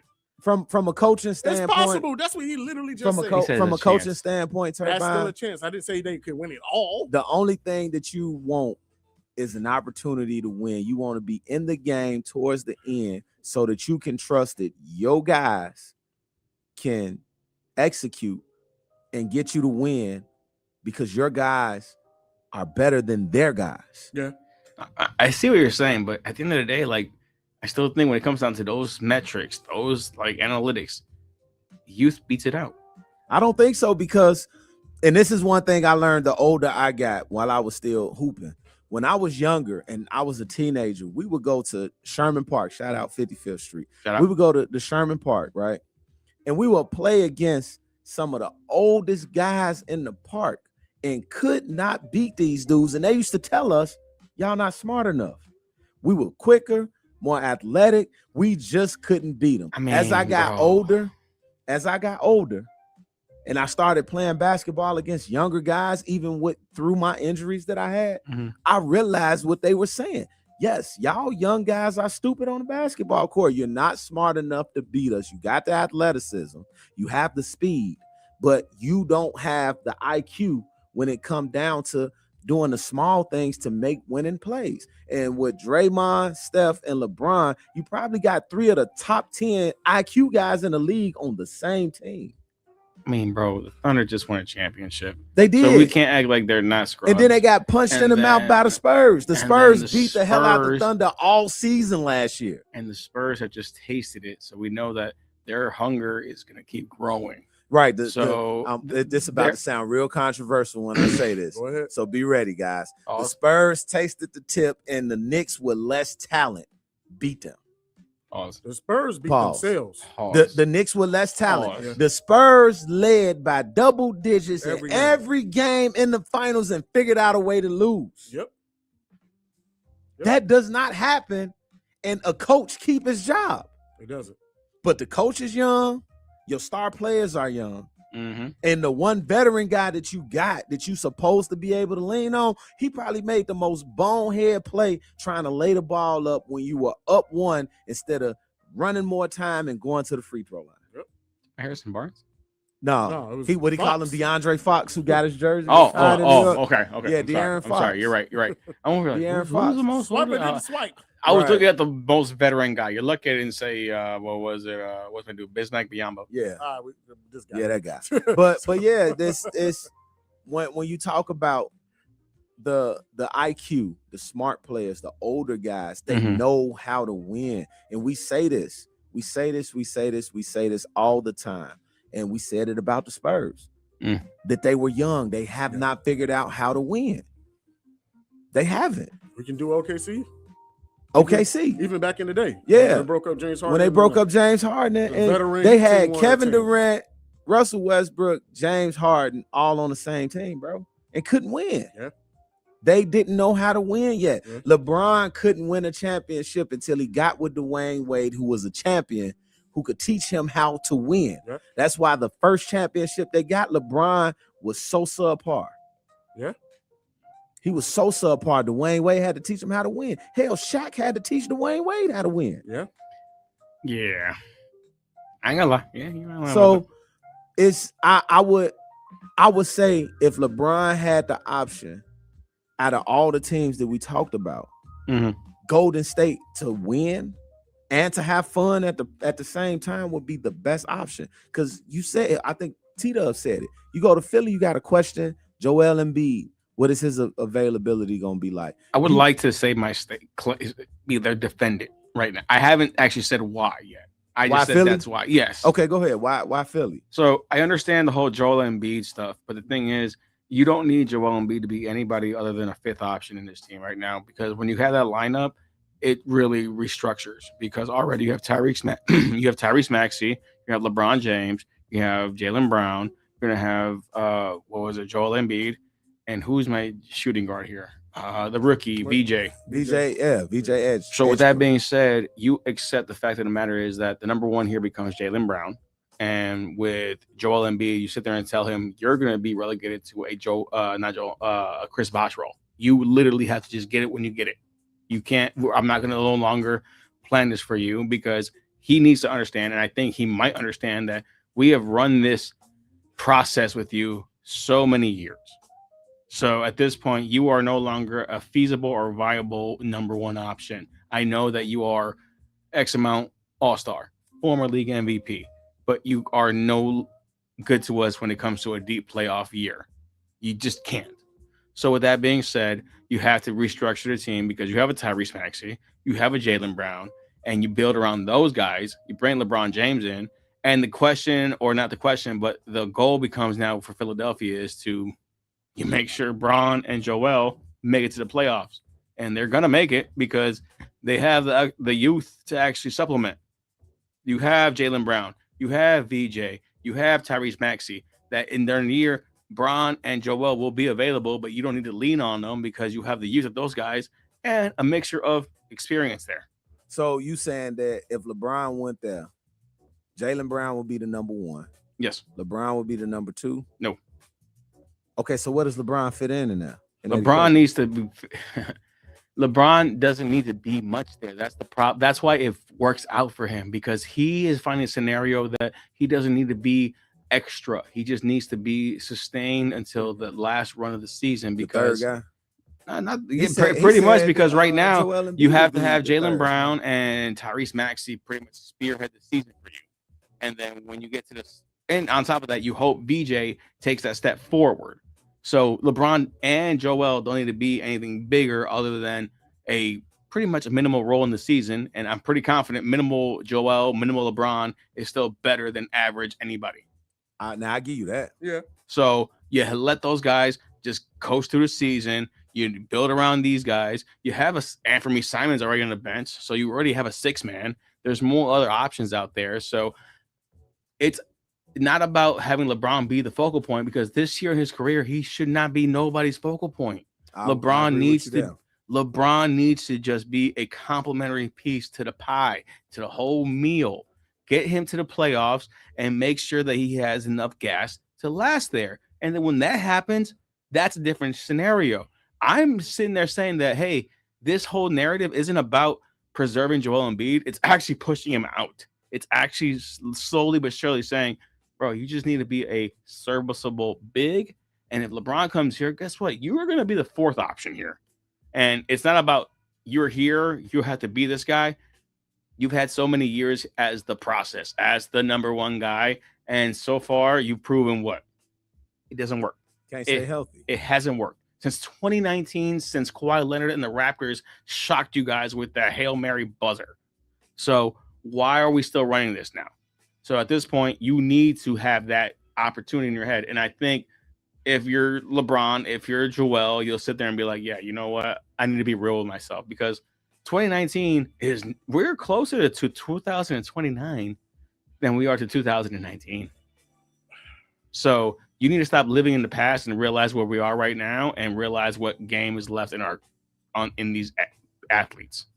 I see some truth to everything you're saying. Don't get me wrong, especially with the whole Joel Embiid piece.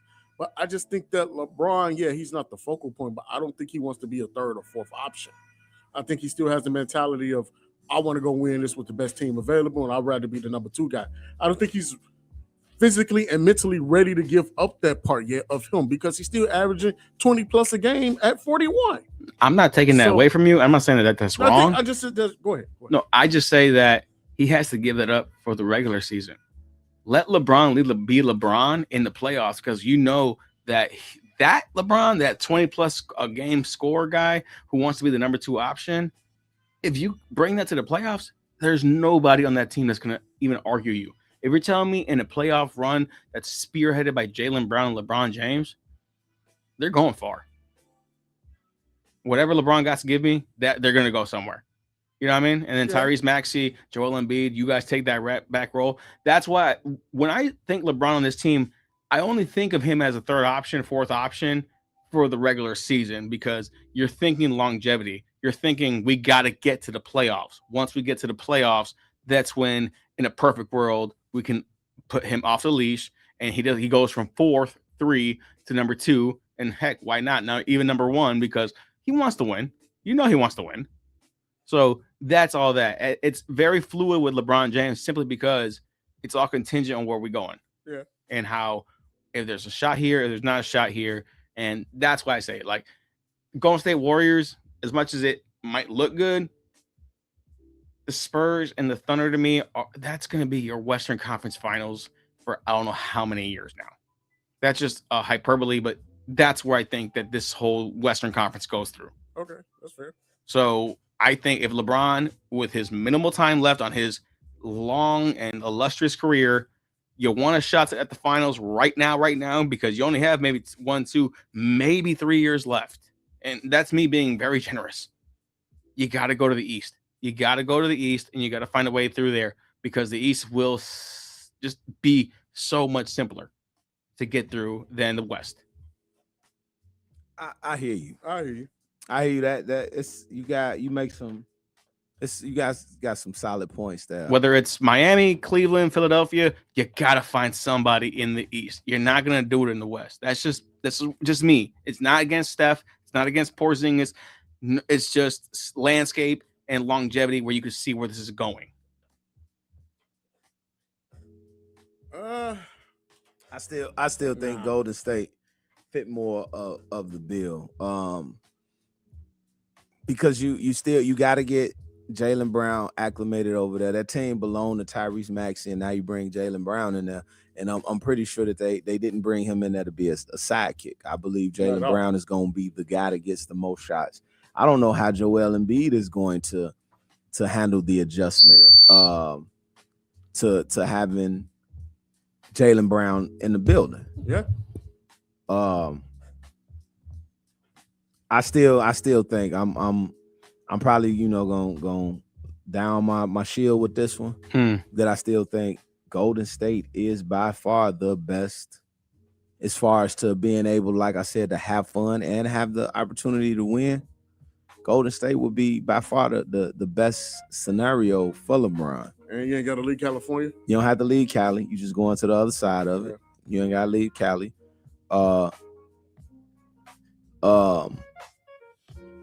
It's not a big change. Yeah. For him, although I'm pretty sure he's not concerned. He not like us other folks. Yeah, that a change like that could be like yikes. But I just don't see Philly being conducive to winning and having fun. Yeah. Because there's still a lot of unknowns there. Yeah. And I think I'd rather deal with the unknowns that come with championship caliber teams and championship caliber players, not just one players with an S. When you have Porzingis, they got what? Porzingis got 2 or 1? 1 chip. Yeah, he only got 1. Only 1. Porzingis got 1. Steph with 4. Draymond is there with 4. I just can't see him passing up the opportunity to play with multiple champions to go over to Philly, and it's a lot of, like I said, it's a lot of unknowns over there. Yeah, it's a lot, and Golden State will play more of an up-tempo, spread, pass happy offense to look for great shots. Yeah. Whereas, in order to get Joel Embiid involved, you got to slow the game down. Yeah. You don't have to slow the game down. That's why when Joel Embiid was out of the lineup, Tyrese Maxey and BJ Eshkron were able to flourish the way they were, because those are young speed guys. Jaylen Brown might be in between that,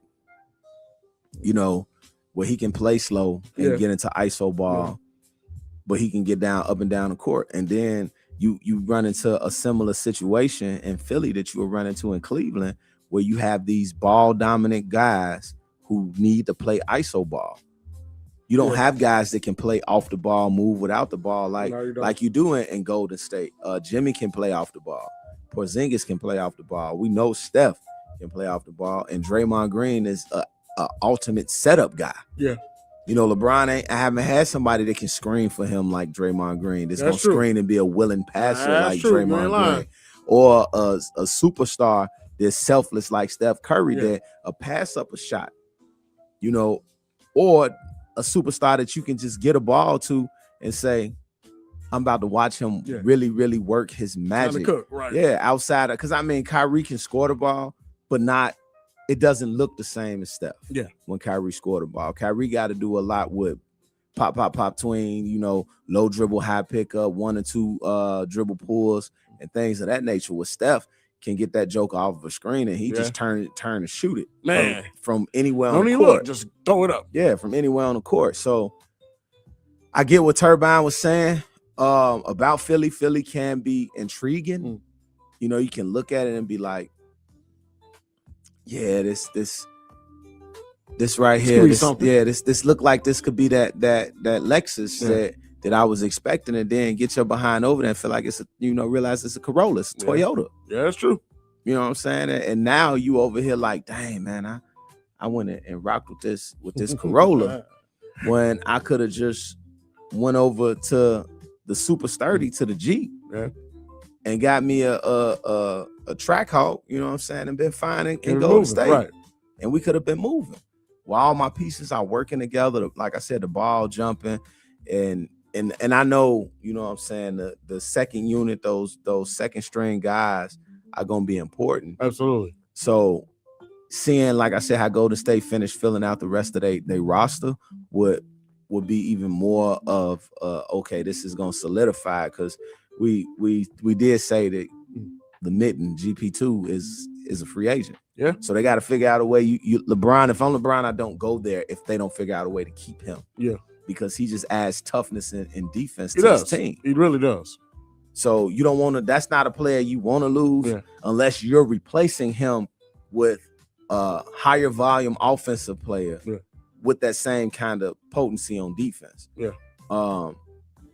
And I don't even know if you can find somebody. I was just thinking of, like, who can you find in the league that fits that mold? That fits that at this point. Who can you find in the league that fits that mold? You know, that's available. So, can't think of nobody. Right. So I'm trying. I was over like you gotta bring GP2 back. You got pods. You gotta make sure you keep the young guys together to anchor that second unit. Yeah. And then those guys know how to play. Absolutely. They know how to play. They've been in that system well and all of that. The only thing that the caveat for me personally as a basketball fan to that situation would be if Golden State figure out a way to get Klay Thompson back from Dallas. I think they will. That would be the caveat for me right there, to see LeBron join those guys at the tail end of all of their careers and say, we about to go out here and show you young bucks how's old guys hoop, and just keep it rolling from there. So I still think and Turbine made a compelling argument. He did for sure. He did. He made a compelling argument for sure. But I still see Golden State being the best option. The San Francisco Warriors being the best option for him at this point. I agree. I mean, I agree with everything that you said. I think Turbine put up a great argument, but I think just overall, just that he want to make sure that he played with his buddy. He want to get a legit chance. He want to be happy to where he's at, where his whole family moving and everything. So to me, it just seems like Golden State is the perfect team to go to at this point in your career. Like you say, you still got Kristaps Porzingis. You got to figure out this toughness of players that you're going to get. But people also forget, we're still technically in free agency era. So it's like you can still make some moves and some trades and stuff that's going on in order to try to fill out that roster. Plus, the biggest thing that they did was bring back Steve Kerr. That was huge. Yep. That was huge. So whatever players go there, they're going to buy into the system or whatever Steve is selling, because he's one of the greatest coaches of all time. So, I mean, it makes perfectly good sense to go over to the Warriors. Mm-hmm. That's all I'm saying. And I still think at Steph 36, 35? Yeah. And LeBron 41, I think a screen and roll game with the two of them.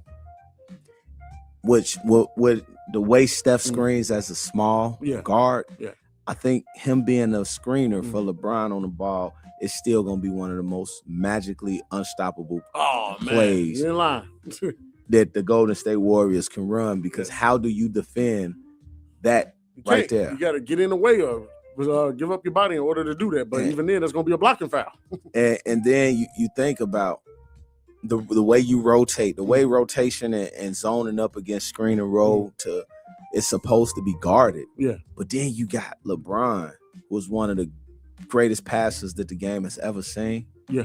Going downhill against a guy smaller than him. Oh, well, and the help can't help because you got the best shooter popping. And now LeBron got options. Right. That's why you put in Porzingis, you put in Pachinski, you put in all the 3-point shooters.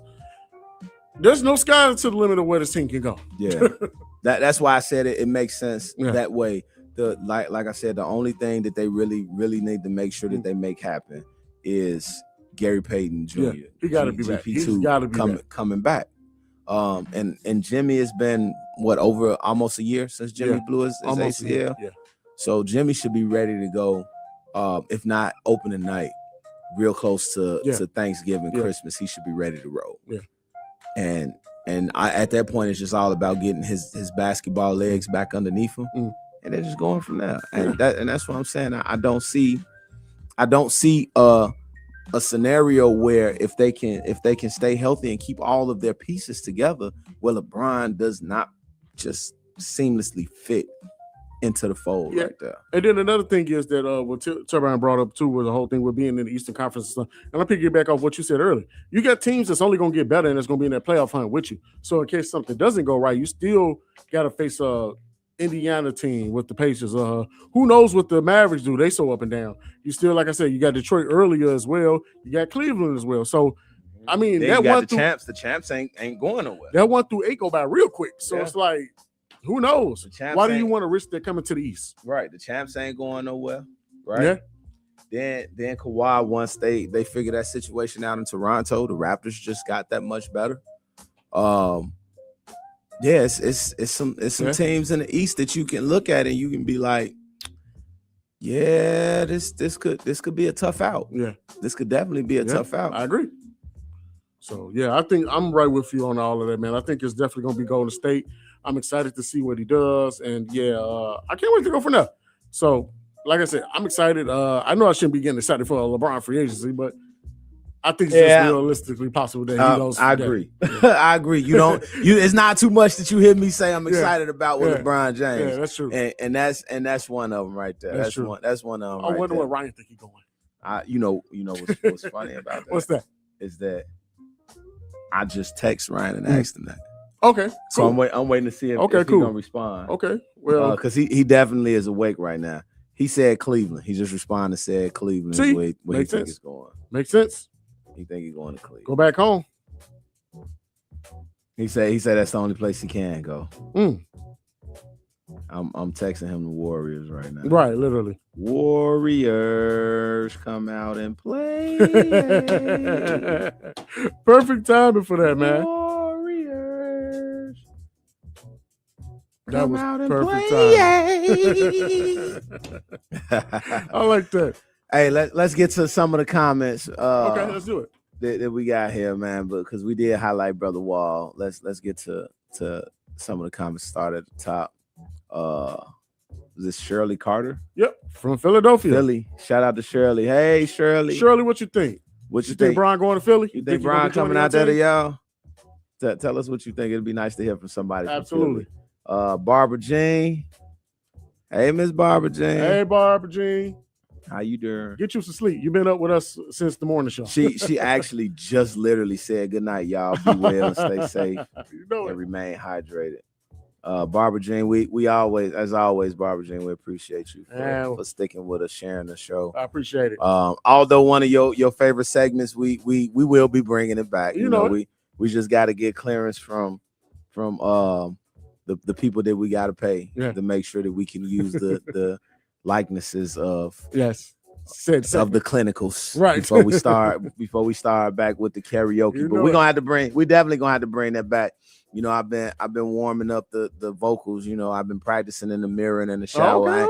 I ain't gonna say how good it sounds, but I definitely been practicing in the mirror and in the shower. Miss Barbara Jean. So I'm gonna bring it back for you. It might be a little more old school. You might hear if this world were mine, something like that. That was good. That Ryan Ryan wasn't coming like that. Ryan wasn't coming at you like that, baby. He wasn't gonna hit you with that, or you are my lady. Hey, okay. Yeah, nothing like that. I got a few things in the belt. I like it. I got a few things in the belt under my belt. My favorite song of all time. What's that? Ready for the World. Okay. It never really mattered too much to me that you were just too damn old for me. All that really mattered was you were my girlfriend. And baby, that's all that mattered to me. That's for you, Barbara Jean, right there. That's for you. Hey man, well, she put it up the way. I so see. I see. Okay, All thumbs up. right, Okay, Barbara Barbara Jean. Jean. We got you. We got you. We got you. Well, while we got a little time, man. Well, of course, we talked a lot about the NBA in general, and of course, didn't talk about LeBron. the Bulls. We got to talk about the Bulls. We got to transition over, man. Got to talk about the Bulls. So, for those who don't know, and for those who do know, the Bulls are currently embarking in summer league play out in Vegas. I really wanted to go out there to check them out, but I'm gonna try to make it out there next year. Yeah, that's on my to-do list. Yeah. They've been struggling, man, to win games. Yeah. But there has been a shining light with Caleb Wilson. He's been out there balling. Man. The young man has been balling both ends of the court. Every game that he's played thus far, he actually did look like he was the best player on the court. Yeah. Which is definitely a breath of fresh air to see. To see him out there and doing his thing and looking like one of the better players out there. Being a 4th overall pick, that comes with the territory of having some high expectations. Yeah. Especially on a rebuilding team. And DJ, I can't pronounce his last name. Abansky. Yeah, I think that's right. Yeah, he had the Caleb flu supposedly. Yeah. Peterson supposedly had the Caleb flu also when they played against Washington. Yeah. And DJ played. Yeah, DJ sort of played. He was there. Right. Sort of played. Played.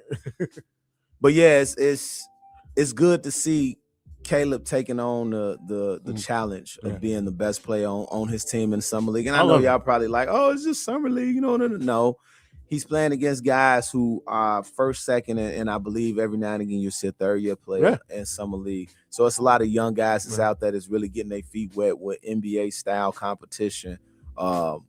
And getting adjusted to new systems and coaches that they're going to have to deal with throughout the duration of the NBA season. And to see Caleb out there actually performing as well as he has been, it's a breath of fresh air for us Chicago Bulls fans because since Derek, we've been waiting on a solid draft pick, man.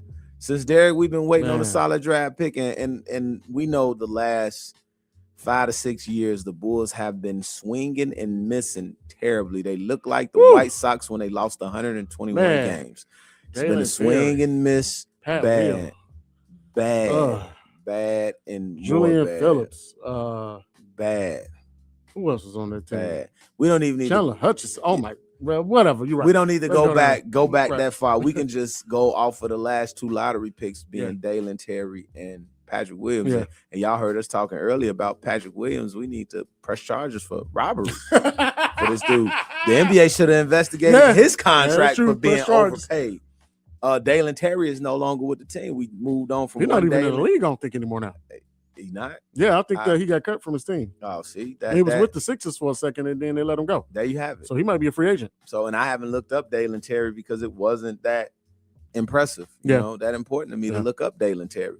We got rid of one Dalen and went to another Dalen and Dalen Swan, and he's been struggling offensively, but we knew that. Yeah, we knew that was going to happen. We knew he wasn't an offensive juggernaut coming in. Yeah. He's supposed to be a slasher and a defender. Yeah. So we should be more concerned about how he looks on the defensive end of the court and how he run in transition. Yeah, he kind of got like a Drew Holiday before the jump shot came down type thing when he was with Philly. Yeah. So it kind of reminds me of that. So I'm not really too worried about it. Plus, I mean, this is a young team. He's gonna play anyway. He's gonna get some minutes. So I'm not too worried about He's gonna make a lot of mistakes on the fly, and the Bulls are gonna ride with those mistakes that they're gonna make. I did say after the draft that I really wanted them to go after Cameron Carr. You did. You really did. Cameron was an offensive guy. Yeah. That he led the NCAA in blocks at his position. So he was a capable defender. But he definitely can score the ball, and seeing him in summer league, he has been doing exactly that, scoring the basketball.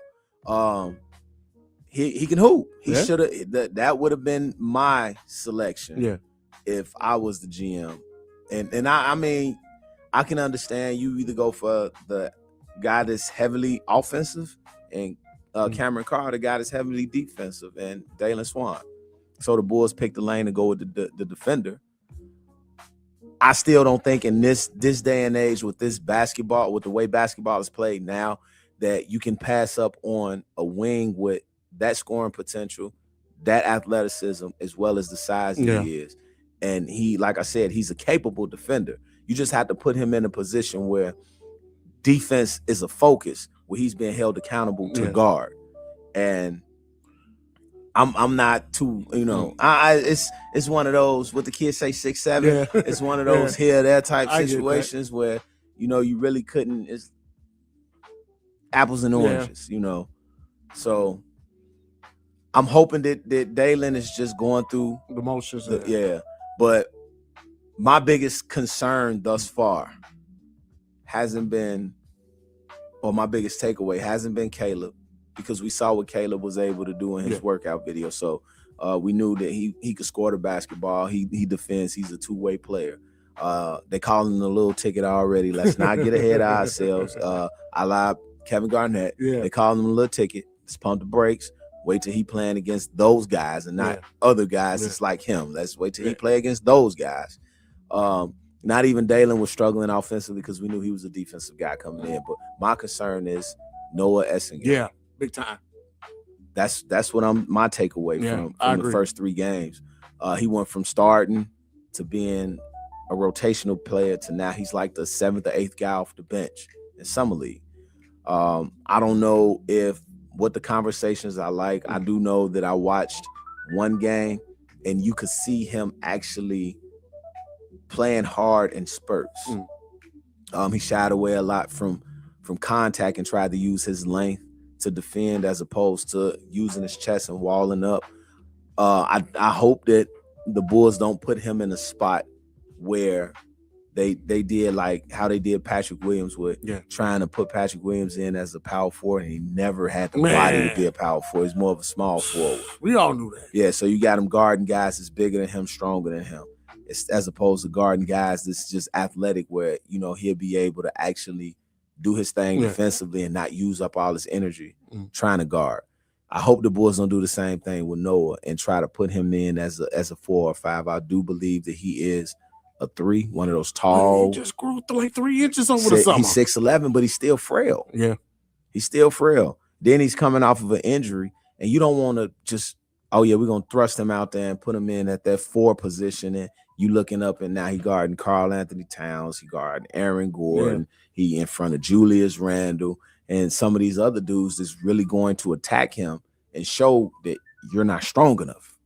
Yeah, I agree. And then you don't want to break his will, break his spirit, or break his body down by guarding guys, because Patrick Williams been hurt a lot.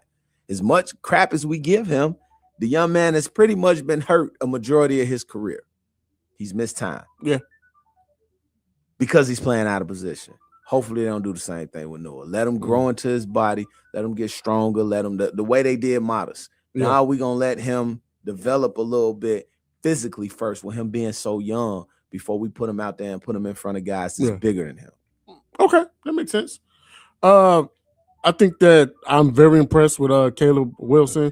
I think that we got 2 great Calebs in Chicago with my cousin Caleb Williams.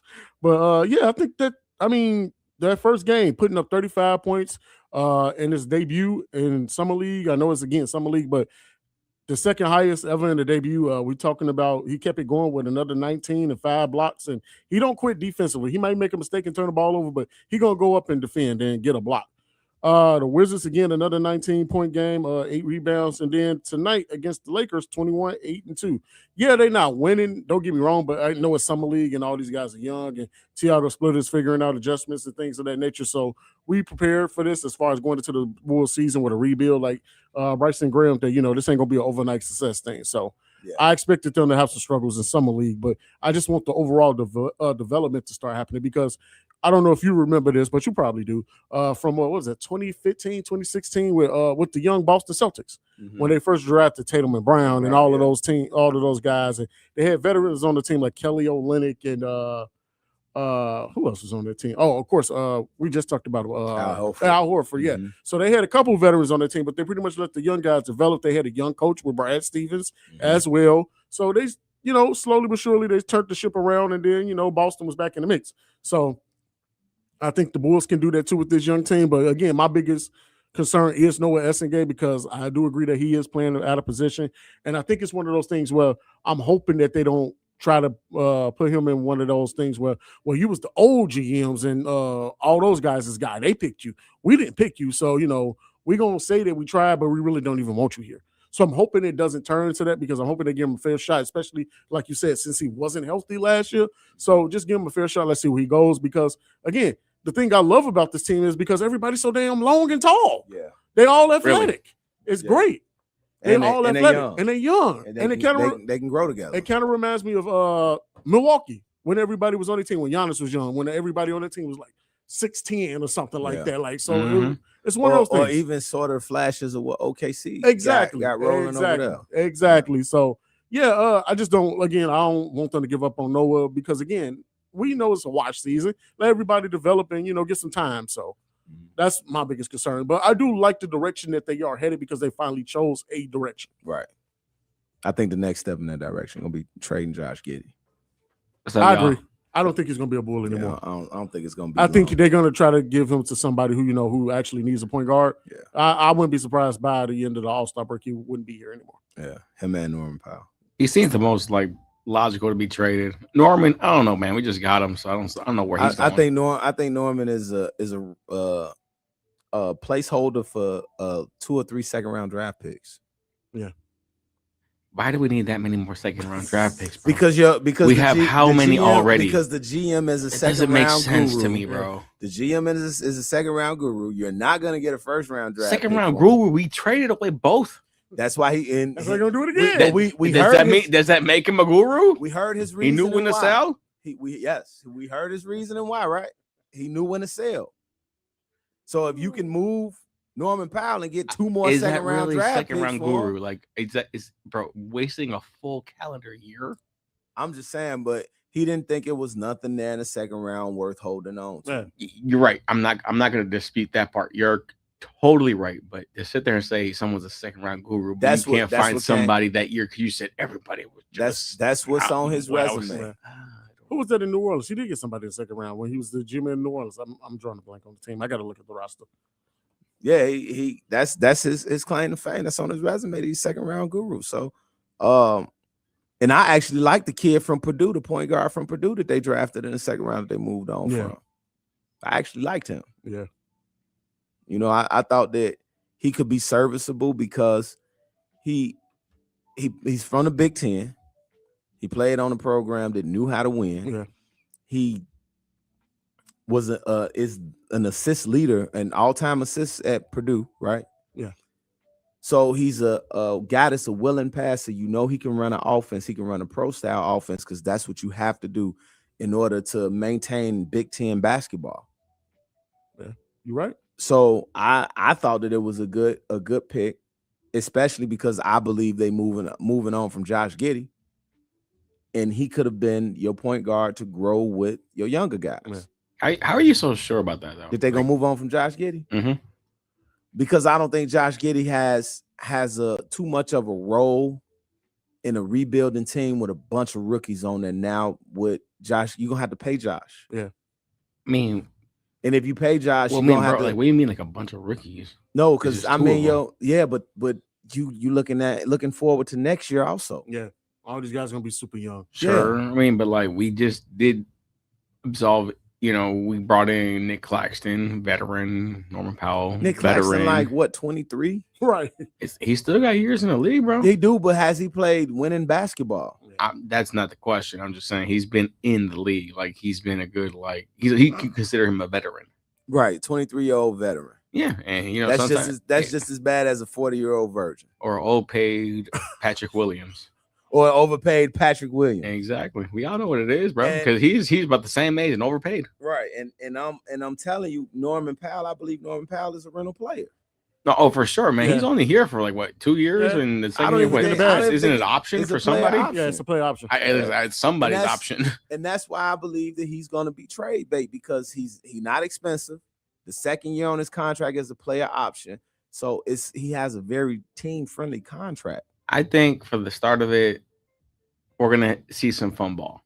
I think that there is enough to see some, long, like we talk about Noah Essengay, Montez Buzelis, the fact that Nick Claxton's any offense comes off of looks like a rim run. Yeah. Like literally somebody just fed him to him in the air and he just went boom, I got it. So it feels like that's going to be a part of the offense. No, I mean, is Norman Powell going to be basically the only source of ISO ball? I think so, because I don't think Josh Giddey can really do that. I think Josh can outmatch his individual point guard matchup. Like, hey, when we go against the Wizards, Trae Young, we're coming. You know what I mean? Like, it's just one of those things, you know. I think Trae Young gonna ball unless we ain't got Ayo Dosunmu no more. Oh, we don't got. Yeah, that's true. That's true. But at the end of the day, 5'11" Trae Young versus a 6'8" Josh Giddey. I'm gonna take Josh Giddey every day. I mean, I agree, but my thing is that, like you said, Uncle Dede said, I don't think he's gonna be on the team much longer. Number one, it ain't one of their guys. Two, he doesn't fit the rebuild mode. And again, he's only like 22, 23 years old, but he just doesn't fit the really mold young, of that. So you can get some type of asset coming back if you do let him go and start over with a different I will point say guard. this much. He was in trade talks prior to LaMelo Ball being moved to Minnesota, because the Minnesota Timberwolves looked at us and asked about him. And looked like I don't know what the price tag was. I guess I don't know what we asked. Got to be for. a first round pick. Yeah. Did we ask for Julius? No. I'm like, what was it that we didn't ask for, or what did we not ask for, or what did we? You know what I'm saying? Like, what went wrong there? Yeah. It got to be a first round pick. Because Josh Giddey is still serviceable. He's actually. He's definitely he's good. He can make your team better. These last years with the Bulls, he's proven that he can be a point. Yeah, and I mean, just imagine, like, and I hate to keep using this team as a point of reference, but just imagine if he was on the Spurs. It would, that's dangerous. Yeah, because now hypothetically that would be like, whoa. Yeah, because now you don't have to rely on Stephon Castle, who's not a point guard. Dylan Harper, who's not a point guard.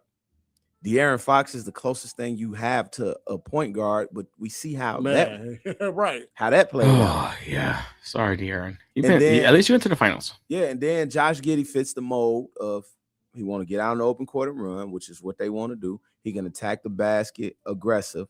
He defends and he rebounds well because of how good tall vision. He is. Yeah, he has great vision. And then also, didn't Billy go down there too as well to San Antonio as a lead assistant? That's true. Yep. So Billy can then try to initiate that trade. Like, hey, you know what? Let's just get on what they want. Yeah. Because at the end of the day, like, that was actually Billy's last, believe it or not, out of his whole tenure with the Bulls, that was his first and only back-to-back or multi-year starter at point. Yeah. So I can see a team actually, reaching out and saying, hey, we're going to be picking late in the first round. We can give up a late first round pick for Josh Giddey if that's going to help us get, closer to that mountaintop with winning the championship. I would say it would help. Yeah. It does. It definitely does. It definitely does. So I could see Josh Giddey being moved, and it ain't got nothing to do with ability. It's not his age. It's just that he's going into his fourth year. Yeah, something like that. He's going something like his fifth year. So eventually, this is his fifth. Yeah. So eventually, Josh Giddey is going to be looking to cash out, and do the Bulls want to pay him what his market value could be in Chicago? Because technically, he would be asking for cornerstone money. So now they're doing a rebuild. Absolutely nothing. So that's why. Where are we? Basically, year one of the rebuild now? Yeah, literally. So if you can get first round draft capital for him, then why not get a late first round pick? I would hope that this new, front staff would say, hey, if someone's offering you that, just do it. Just like Nike. Do it. Just do it. I'm with y'all on that one. But yeah, man, I'm definitely with it. I think that the Bulls got a lot of questions that they do need to answer. I do agree with you guys with the Norman Powell. I think that he'll be here for probably half the season. It's one of those things where you're renting the player, he might get some trade value that's worth something to you as well. We're gonna have fun with him on 2K. So yeah, I don't see him being here long. I know he said the other day, he said all the right things in his press conference when he went to the Bulls Summer League game. I want to be here, talk to these players. But he also said something that's very key important. The Bulls paid me the bag I wanted. Who said that? Norman Powell. Norman. He said they gave me the money I wanted. So yeah, so that's one of the things that he probably ain't gonna be here long. He got that bag, he good. Yeah. Speaking of Toronto Exodus, where y'all think DeMar DeRozan going?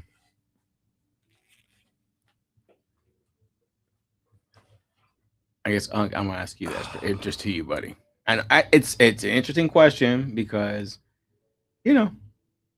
what did you think that was going to actually happen? Do you think the Sacramento Kings were actually going to waive him and let him go away? Yeah, I kind of saw that writing on the wall with that one towards the end of last season. I'm surprised they ain't try to move Zach LaVine yet.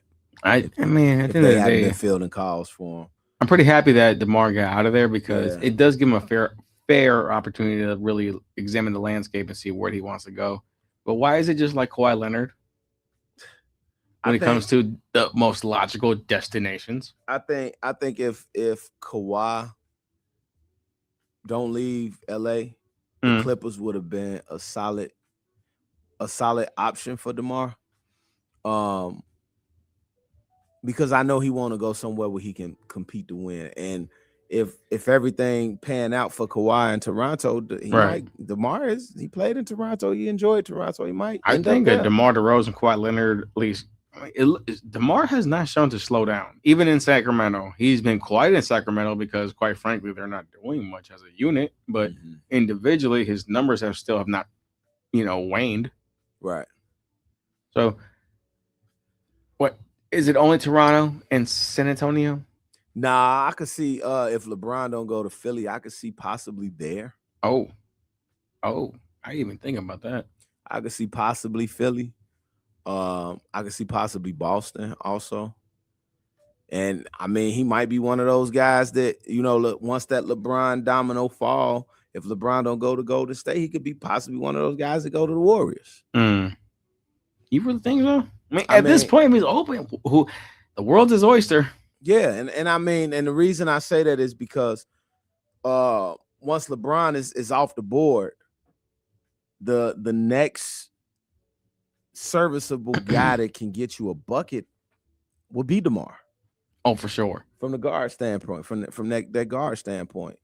That's why I think he needs to go to San Antonio because, believe it or not, that's who they need. They need somebody behind Wemby who, if Wemby can't get that bucket, okay, so give him the ball. But the thing with that, and I thought about San Antonio, but the thing with that is if he goes to San Antonio, where does he fit? I mean, going to the 2 or the 4. I mean, 3. He really can slide in between the 2, 3, or the 4, depending on who's the better fit. So that means you replacing Champagnie or Stephon Castle? Because you already got Wemby. Yeah, I'll go ahead and push Champagnie to the bench and bring DeMar to the unit. I mean, Castle, no, I'm not going to sacrifice him. I'm not going to Vassell. I'm not going to, even try to put those guys. No. But for Vassell not going to start. I mean, when it comes to a closing out unit, you know what I mean? Because you're going to put Debo out there because you're going to need somebody else who can get their bucket by themselves. And we just saw this playoffs.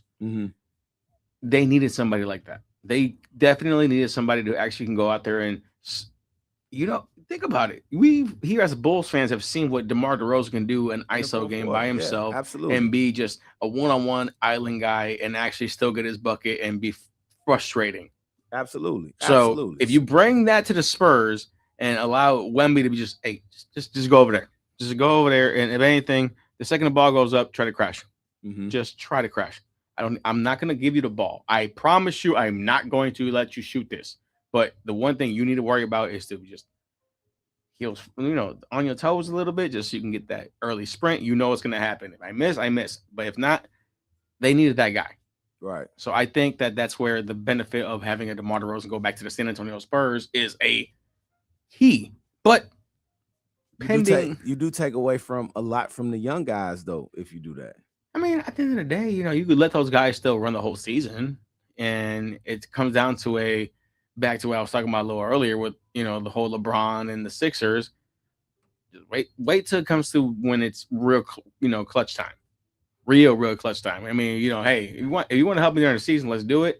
And I'm not going to say, hey, if someone's hot, don't, way away from a hand that's good. Because we know how it is. If someone can come to the season, go to the postseason and continue a hot streak. I'm not saying, hey, if he's hot, hey, Debo, still, you're going to take it. No. I'm pretty sure DeMar DeRozan understands the whole way, the flow of the game that everybody understands that and that. But I do believe that what we saw this last postseason, They could have used somebody like a DeMar DeRozan to come in and at least let, hey, Wemby, clearly you're trying. I see it, but hey, they got you. Let me take the ball out your hand and let me go to work and just watch me. And at the end of the day, hey, while you watching me, take a breather. Yeah, and I mean, I guess Toronto could still look good too if Kawhi goes over there. That's gonna be wild. Wow, yeah, that's what DeMar and Kawhi and Kawhi in Toronto. That's Drake. Drake might be at every game. But I mean, seeing it in San Antonio, it'll be a nice problem to have for the Spurs, because then you really would have that veteran guy that can settle those young folks down, those young pups down. And tell them, like, hey man, everything don't have to be a 3-pointer, which is the reason why they're not champions. I'm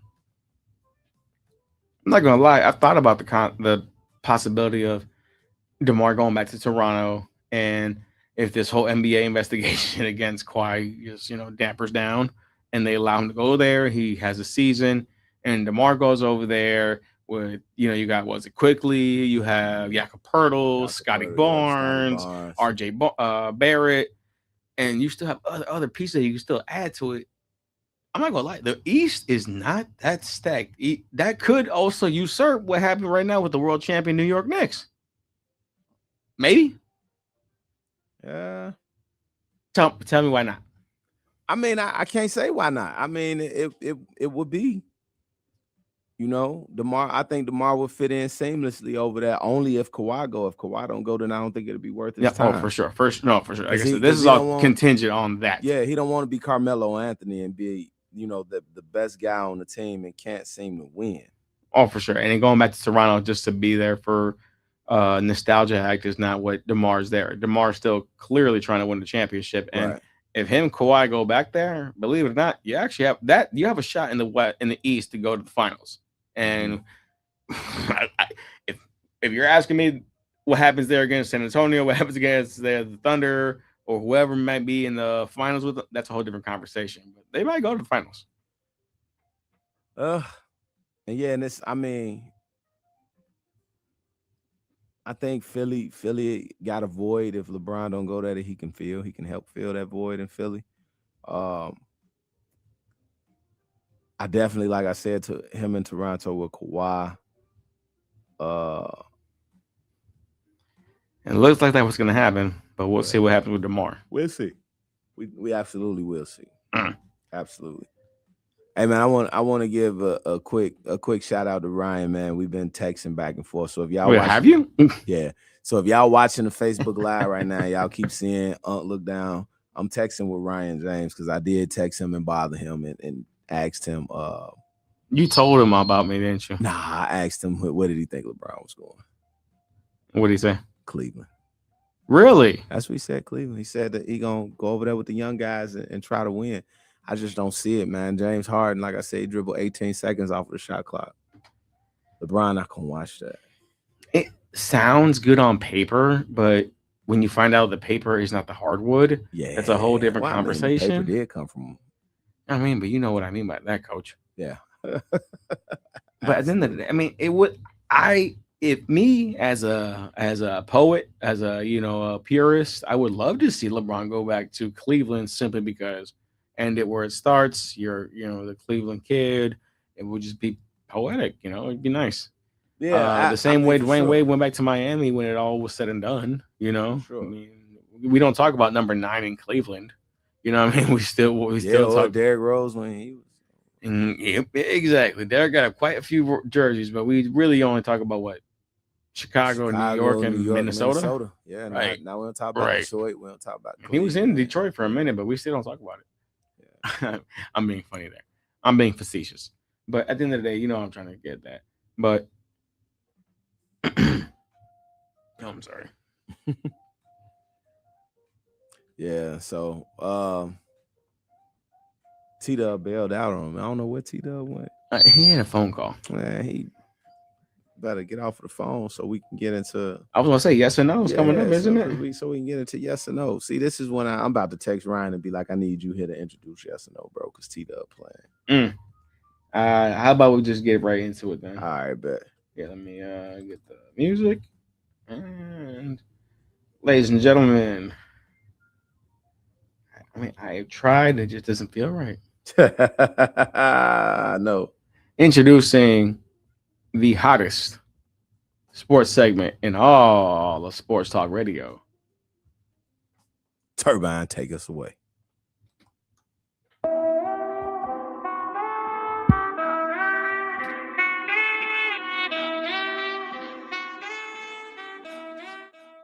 You're listening to The Fundamentals. It's time for Yes or No, brought to you by Uncle Day Day.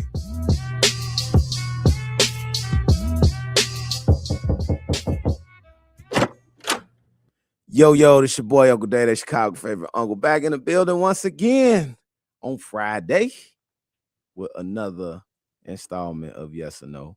As my man Turbine alluded to, this is what we have dubbed as the best segment in all of sports talk radio. If it's your first time tuning in with us, we appreciate you for joining us. Sorry you are late to the party, but if you are a frequent flyer, as always, we like to thank you for being here. Yes or No is a segment where I have a group of questions that I came up with throughout the course of the week that I asked the guys. And in these questions, they don't know them. They have to answer yes or no, and then give me a reason why. I got to get T-Dub back in here too. I'm about to tell him, I'm about to pull the elder statesman card. I'm about to tell him respect your elders and get off the phone and come back up there. You tell him. Yeah, I'm about to let him know. I should call him while I'm live on the air and be like, I can shoot at him. Take your head at him. Hey, boy. That's what something. Hey, just throw it. Hey, young fella. I'm looking over here. I don't see him. I don't see him either, man. He done disappeared on us, man. I mean, it is what it is. Let's run it. All right, let's roll. I think we got two different joints playing at the same time.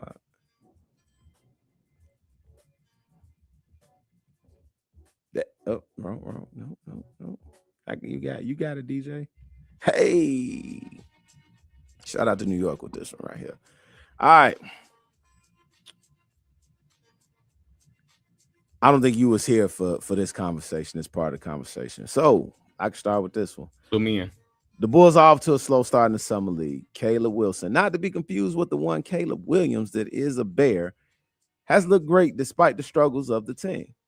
Dalen Swan has had a rough going, but it's not anything that we didn't expect because the rough going has been offensively. So we're going to give him an opportunity. Summer league. Yeah, it's summer league. We're going to have an opportunity to grow. But it's not to the tune of Noah Essengate.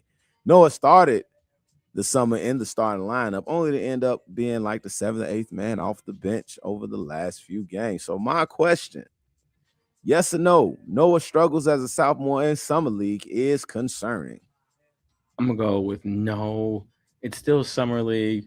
Is there concern simply because it is summer league, and why are you not more head and shoulders above the rest of the squad or the competitors? That's something, but we do also have to take into consideration that he was hurt last year, didn't play much. He is coming back, and this actually is the first kind of, live action ball he's seeing. So we'll see. I'm not going to put too much stock in it because I do know the whole longevity of the story. So it is a little bit concerning to me, but it's no cause to pause just yet. Because like you said, he did get injured last season, which was his rookie season. He spent a lot of time in the G League as well last season. He did grow a little bit. Yeah, he's about 3 or 4 a long inches. Kid. So, and he's young and he's still growing. So it's a lot that he's still figuring out. I told T-Dub earlier, I hope that the Bulls don't just thrust him into playing out of position, sort of the way they did Patrick Williams, and kind of stunt his growth. But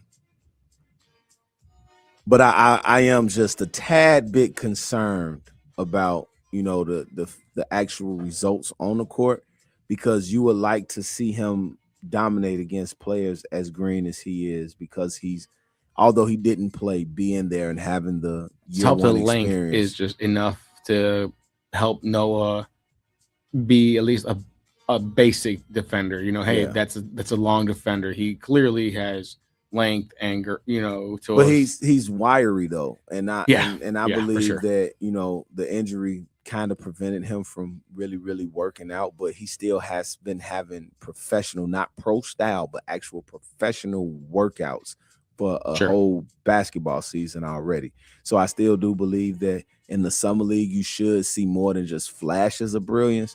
You should see a lot of consistency, a lot more consistency there with him. Yeah. Not to the tune of you go from being one of the starting five to being like the 7th or 8th man off the bench. Yeah.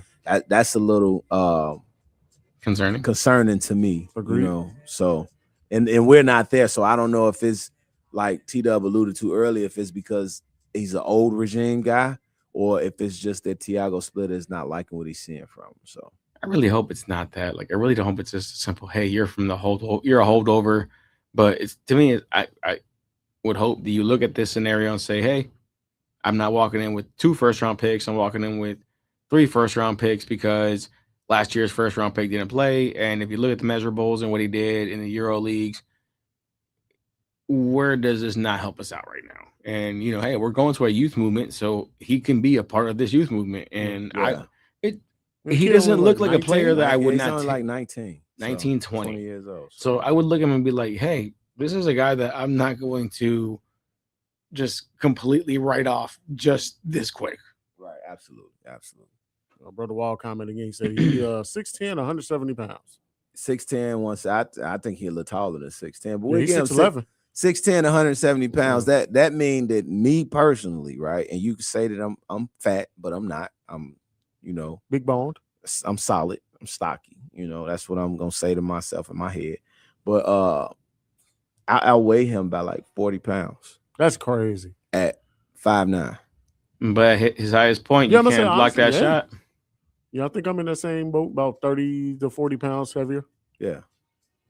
So, all right, we're gonna stick with the Bulls right now. Yes or no? See, yeah, we are. Yeah, I figured that already. We're gonna stick with the Bulls right now, and speaking of Caleb Wilson, not to be confused with Williams. Let's go. That's gonna be so fun. Caleb and Caleb. Just wait till they C-Dubs. We're gonna confuse that. Yeah, I hope they take the picture like Michael Jordan and Walter Payton did back in the day. Make that photo. Yeah, I'm gonna talk about Caleb Wilson's 4-touchdown, 500-yard game one day.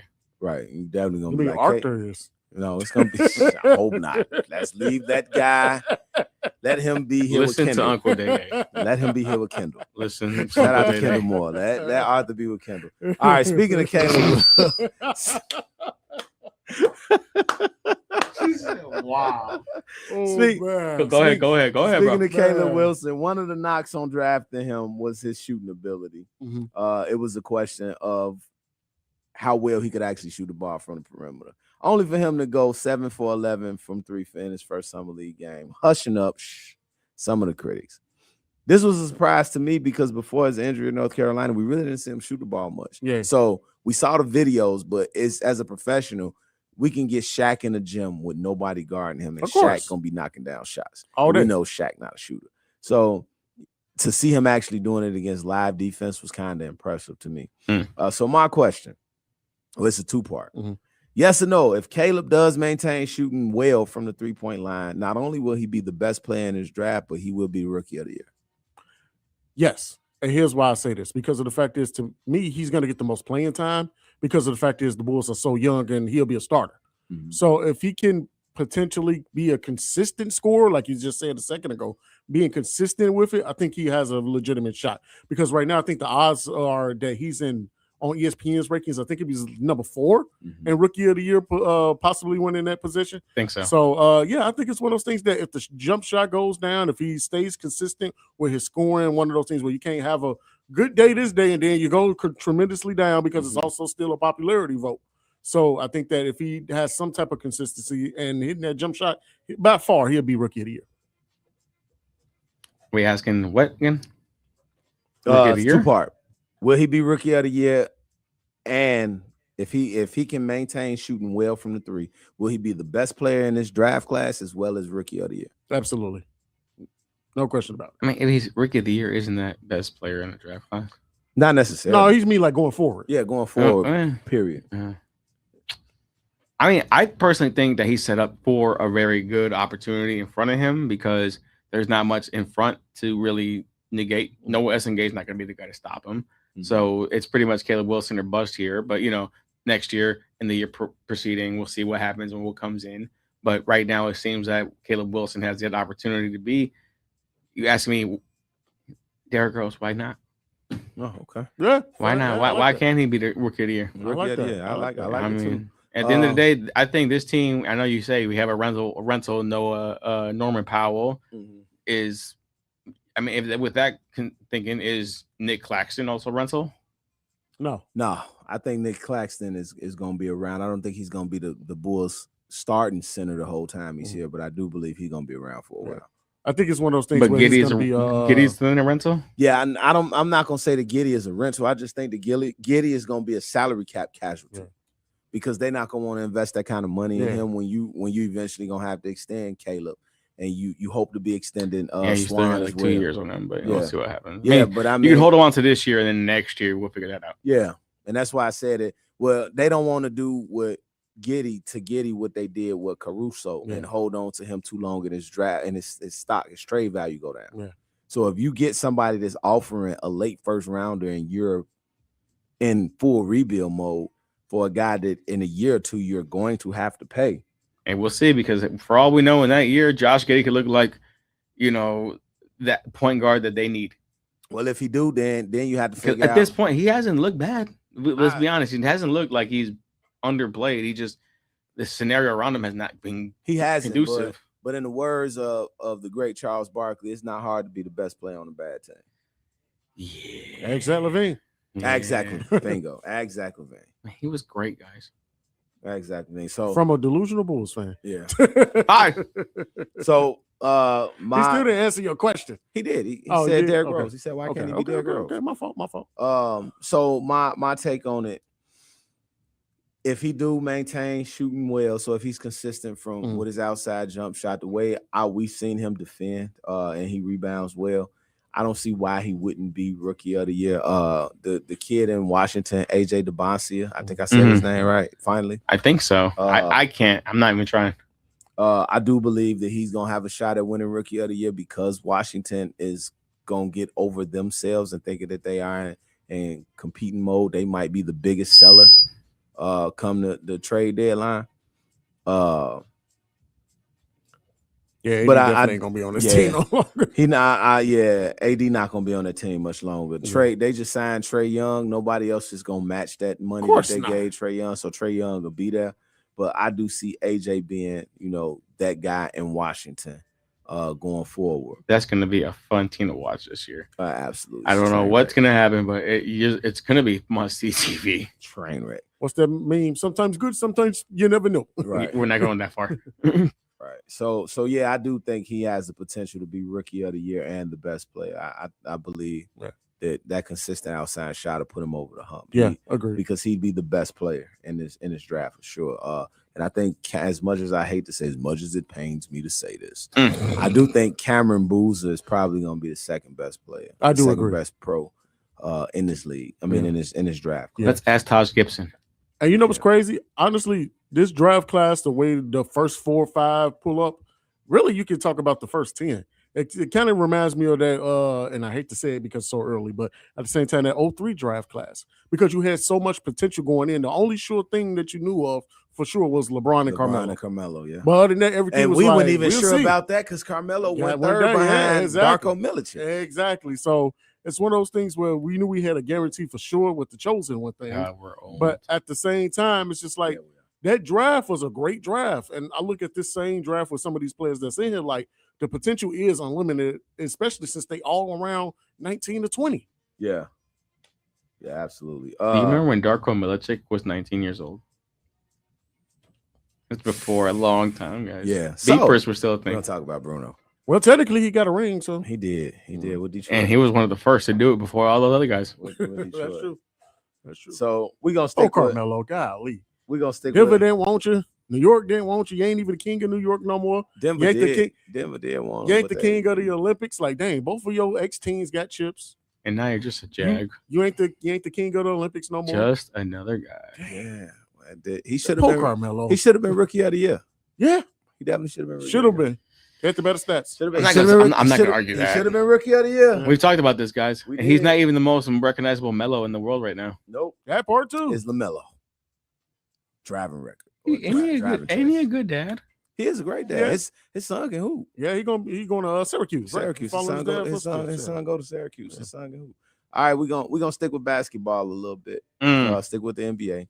We talked about the contract scandals dealing with the NBA and multiple players, as far as to Kawhi Leonard and taking money under the table, all the way to Gary Trent and being overpaid.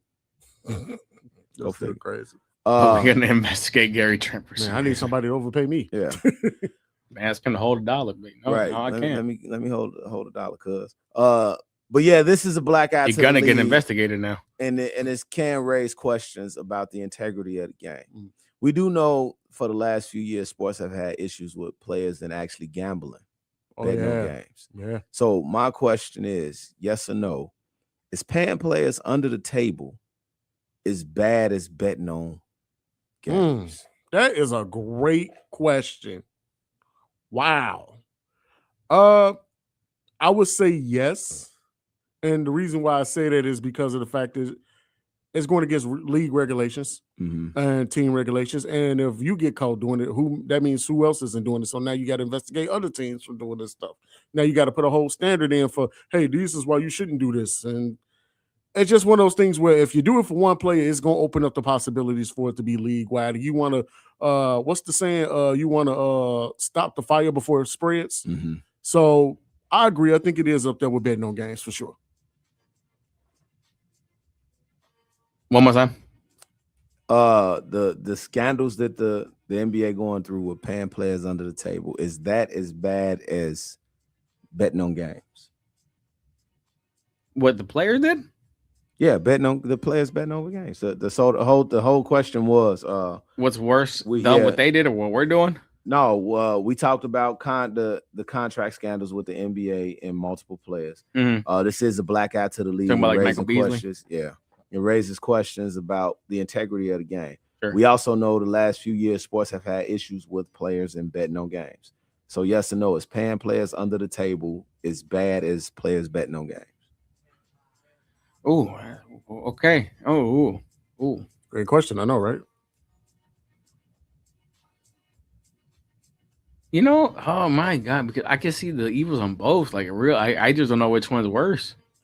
Because you pay them under the table the way it is, just try and like compensate for a salary that you can't put on some paper, but I still can get you whatever else to get you something. Kawhi Leonard. Or I can do this other stuff and be Michael Beasley. I don't know. I think if you look at the grander picture, I think it's probably against the organizations when like the Kawhi Leonard stuff, because if it's individual, you look at the individual and just say, why would you sacrifice as an athlete a revenue stream that you probably can maintain for at least a minimum to 7 to 8 years? So I would say probably the other one, because team wise, it feels like you're going to pay for that. You know, actually, wow, I'm actually negotiating myself out of that because I feel like as the individual, you might, if you're Michael Beasley, you're done. You're cooked. You're done. You're cooked.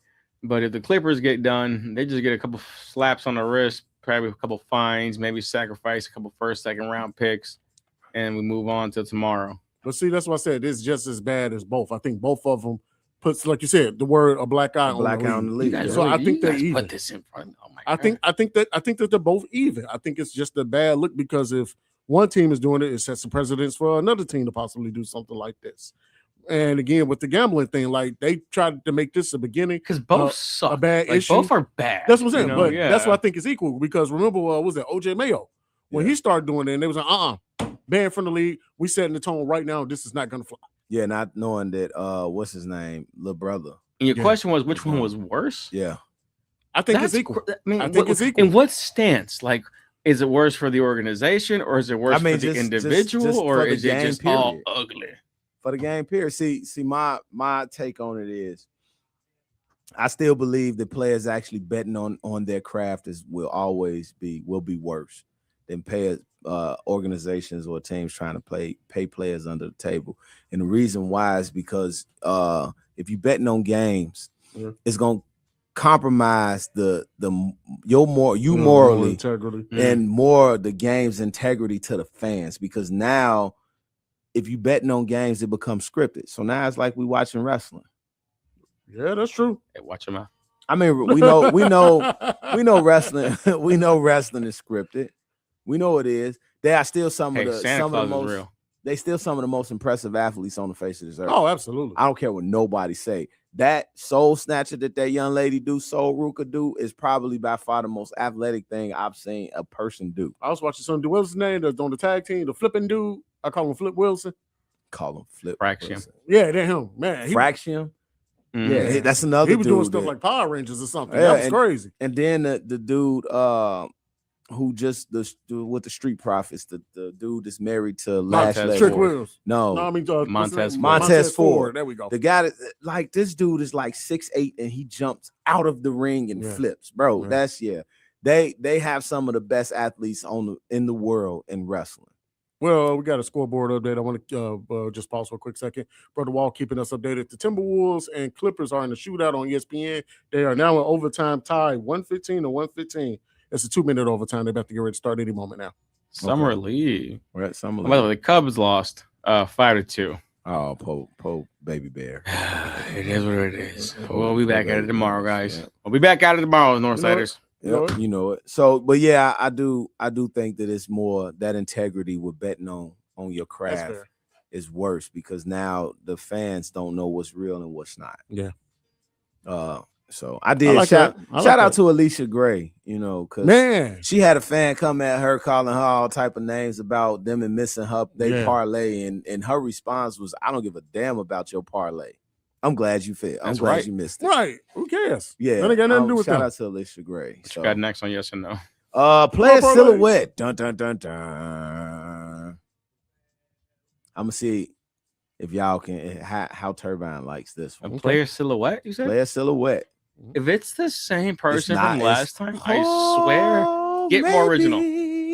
19 points, 10 rebounds, and 3 assists. These is their second year in the league. Both players second year in the league. 19 points, 10 rebounds, 3 assists. NBA, WNBA. WNBA, of course. Just got to make sure. Yeah, so we already know who one of them is going to be. Paige Beckers. I swear. If it really is. Yeah. Really? 15 points, 13 rebounds, and 4 assists. Can you at least tell us the shooting percentage? Second year. Okay. And it's not Paige. Nope, neither one of them is Paige. So the shooting percentage for the first one: 19 points, 10 rebounds, 3 assists, 52% from the field, 42% from 3-point, 73% from free throw. The second one: 15 points, 13 rebounds, 46% from the field, measly 18% from 3, 76% from free throw. I know it ain't Camilla for sure. Nah, I ain't Camilla. That last one right there just said all that. Second year, I'm trying to think of who was in last year's draft besides Paige. I'm drawing a blank. No, their second year. Not that they are in their second year, but this is from their second year in the WNBA. Oh, well, one of them. Toto? One of them, Angel Reese for sure. Yes. We already know that. The second one is Angel Reese. And I do this because I love my brother Turbine, but I want to compare Angel Reese to her second year to somebody else's second year. Okay. I got a question though. Okay. It is a big though, right? Yes, it's another post. Candace Parker. I knew it. Candace Parker. I had to think about the stats. Like, wait a minute, percentage wise, yeah. Candace Parker. So Angel Reese shot free throws better than Candace Parker. Love you, brother Wall.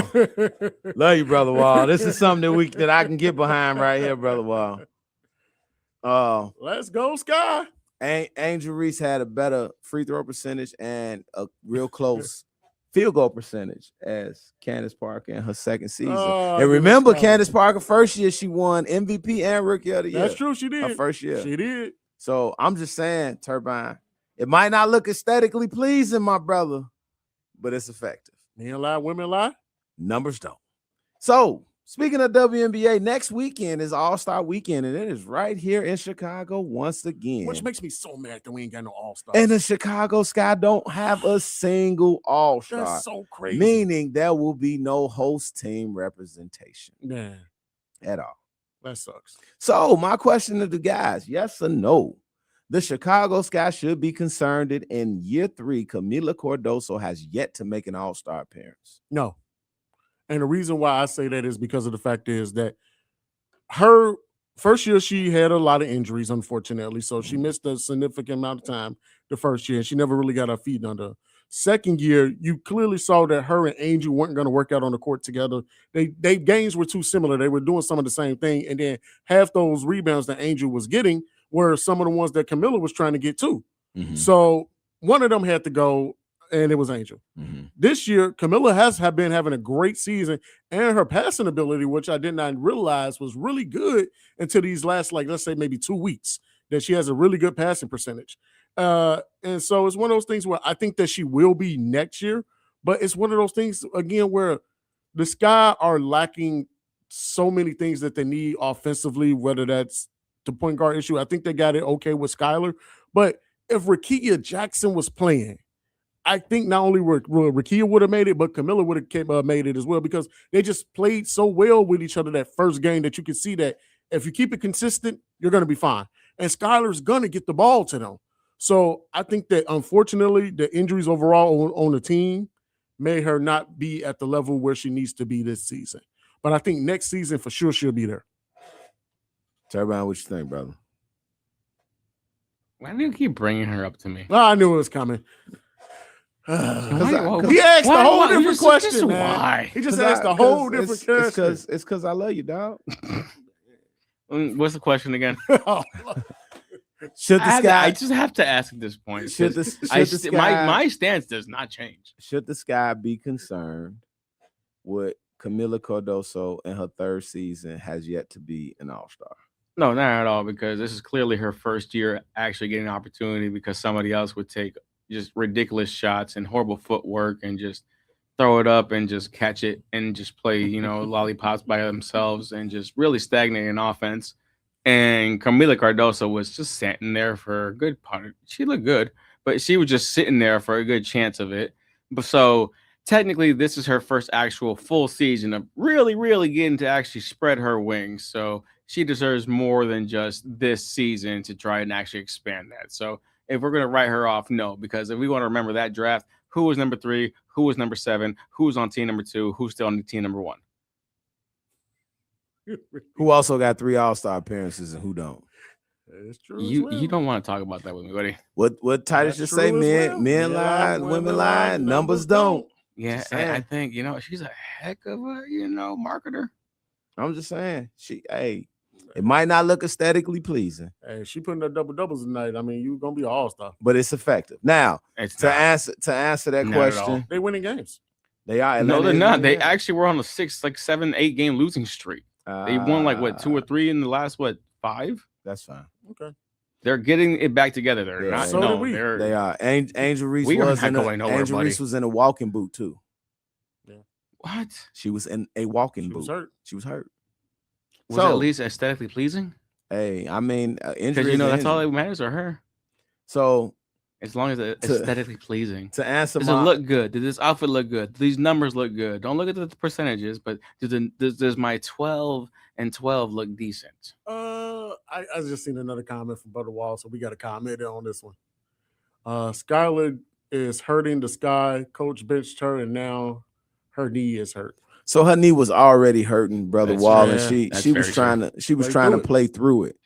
And you could actually tell during some of the games that she was ailing. Especially when they took out like a key moment. Yeah. Them benching her, I don't know what the reasoning was behind it. The way she handled it with going to social media was kind of interesting. I know why. If you look at a press conference that after one of their losses, and she was like, "Well, I don't know why that happened. Go ask Tyler. Go ask." And I heard that she called out the coach. I saw that. And called out the coach. They got into it in the locker room about it, and it's one of those things where this is my team. Yeah. We'll play. It's my team. And then I saw the weak ass press conference or release that they made where we handling it internal. Angel Reese did the same thing. Yeah. And she got hurt. Benched.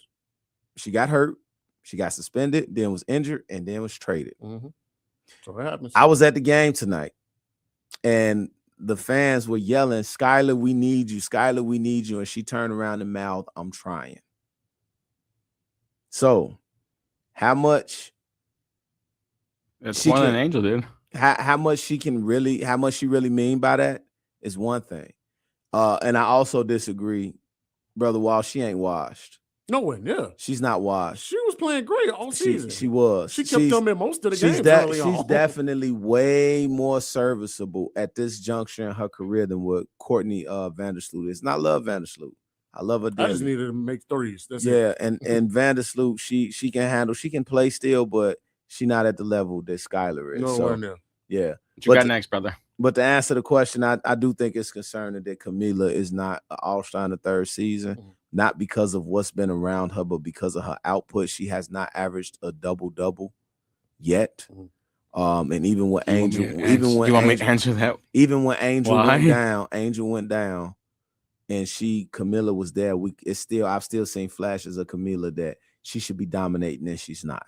So it would be a little concerning to me. Do I think the Sky gonna move away from her? I don't. I think that Camila would request to leave before the Sky actually decide to move on from her. Yeah. And which I hope she don't. But here's another thing I want to add to that, because you were at all the games. But one thing I do want to say is that her mechanics and her footwork has got better offensively. And then a lot of times that, I hate to say it, but sometimes when she takes those shots and they look like good shots, she'll try to run back defensively thinking that she made the shot and then it bounce off. So it's one of those things where she's not even putting herself in a position to try to get an offensive rebound because of the fact that she's thinking the shot going in. So I have noticed that. And then another thing I noticed too as well, besides that with her rebounding, is she gets boxed out a lot by multiple players. Yes. So it's hard to try to get those rebounds when you have somebody who was grabbing the rebounds and doing their own thing. Yeah, she was getting boxed out by like 3 people, but it seems like Camila just don't have that lower body strength to just knock them out the way like Angel was doing. Yeah, absolutely. So I think it's just those two things, but I think she will next year. Yeah, I think the pace will be up. Sure. I agree, and they have a new coach next year too. Most definitely. Tyler's done. Yeah, I think they have a new coach next year. So I did get a chance to see Skylar Diggins tonight at Street Clothes, and I thought about something. Skylar Diggins was my first basketball crush. This was many, many years ago when she played at Notre Dame. Woo! I got a chance to meet her in person, and when she got out of the car, I was like, yo, that's Skylar Diggins. Nobody else knew what the hell I was talking about. Like, dude, y'all tripping. Anyway, although she wasn't my biggest celebrity crush, she definitely was my basketball crush at that time. So I want to know, guys, who are y'all top 2 celebrity crushes? I thought he was gonna say basketball. Well, I'm gonna go with basketball. We can get one basketball and one non-basketball. I was gonna say, I know who your basketball. We already know who yours. We already know who yours is for basketball. So y'all go first then. Get one basketball and one non-basketball. Basketball wise, I mean, you already know how I feel about her. Candace Parker can do no wrong. I love that woman. Naperville's on, Chicago's on. She switched up on us though. I don't care. Thank you, Shav the granddaughter. I don't care. Sheldon Williams. I'm sorry, Sheldon Williams. What did you do, brother? My mom took me to one of her games back when she was in high school. I was in elementary school. She was back in high school. And then I went and saw her in the McDonald's All-American game at the United Center. And I'm like, who is this fine girl? And she a beast. Like, oh my gosh, it kind of gave me that feel of like the Monica Wright love and basketball thing. Like, I was just like, girl, this girl is fine and she balling. And then when she became rookie, like you said, rookie of the year, MVP her first season, I'm like, bro, she can do no wrong. So by far, I mean, I'm not a big fan of her commentating too much on the men's games as far as being in TNT. Well, it's not TNT anymore, but that part of her, I'm not too big on that because, I mean, that's just me being biased. But other than that, she can do no wrong to me. Her podcast with Leah Boston is on point. Oh, it's great. It's a really fun listen to. Yeah, absolutely. So who will be your non-basketball? Non-basketball. Wow. That is a great question. Wow. I gotta actually think about this because it's like a couple of them. You cute, I mess with you. Non-basketball. Wow. Okay, I will go with Taylor Rooks. I know she married now, But I think that is just a beautiful, gorgeous specimen of a woman. And celebrity-wise, I mean, everybody will say Beyonce and all that other stuff.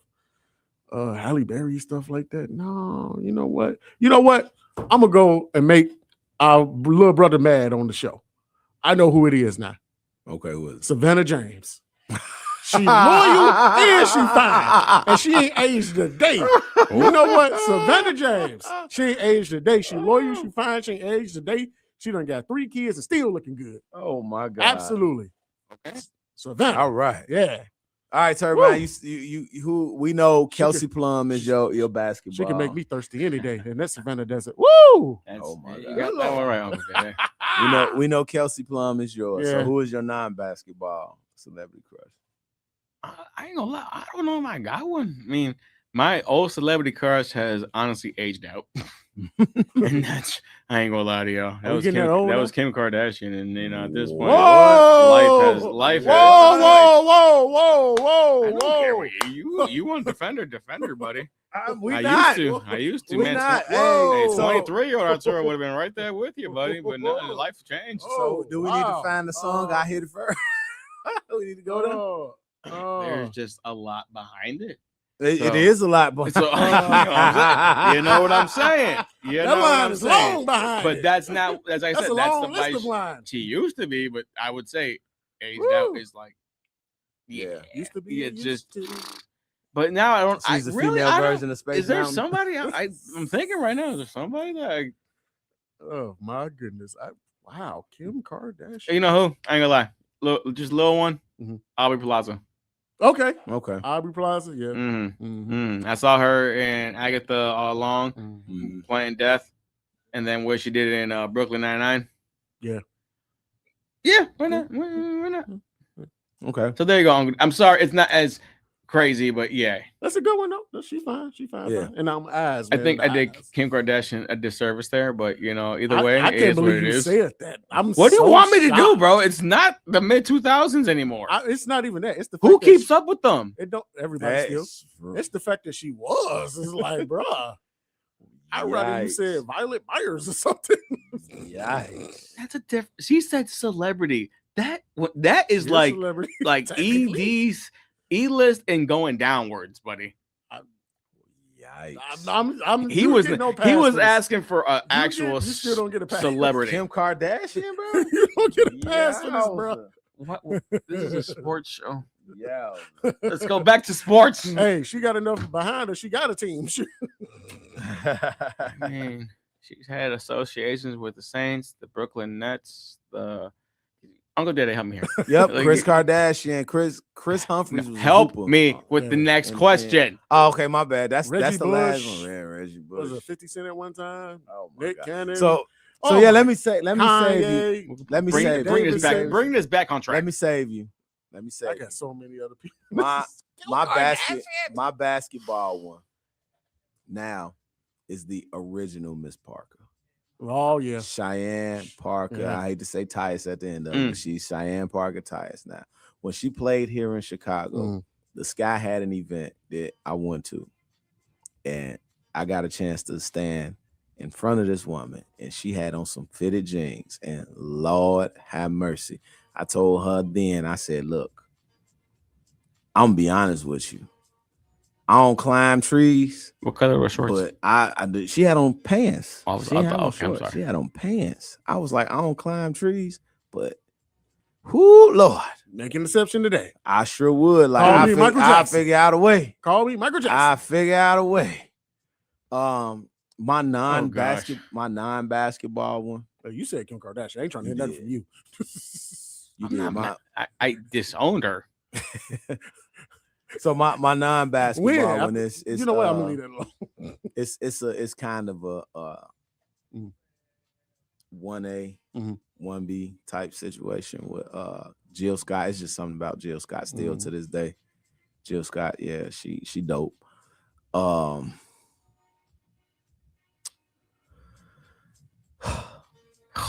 Heard that in the Excel. Yeah, I can't wait to hear this. Regina King. Really? Yes. Oi. That's a good one. Regina That King. is a good one. Oi.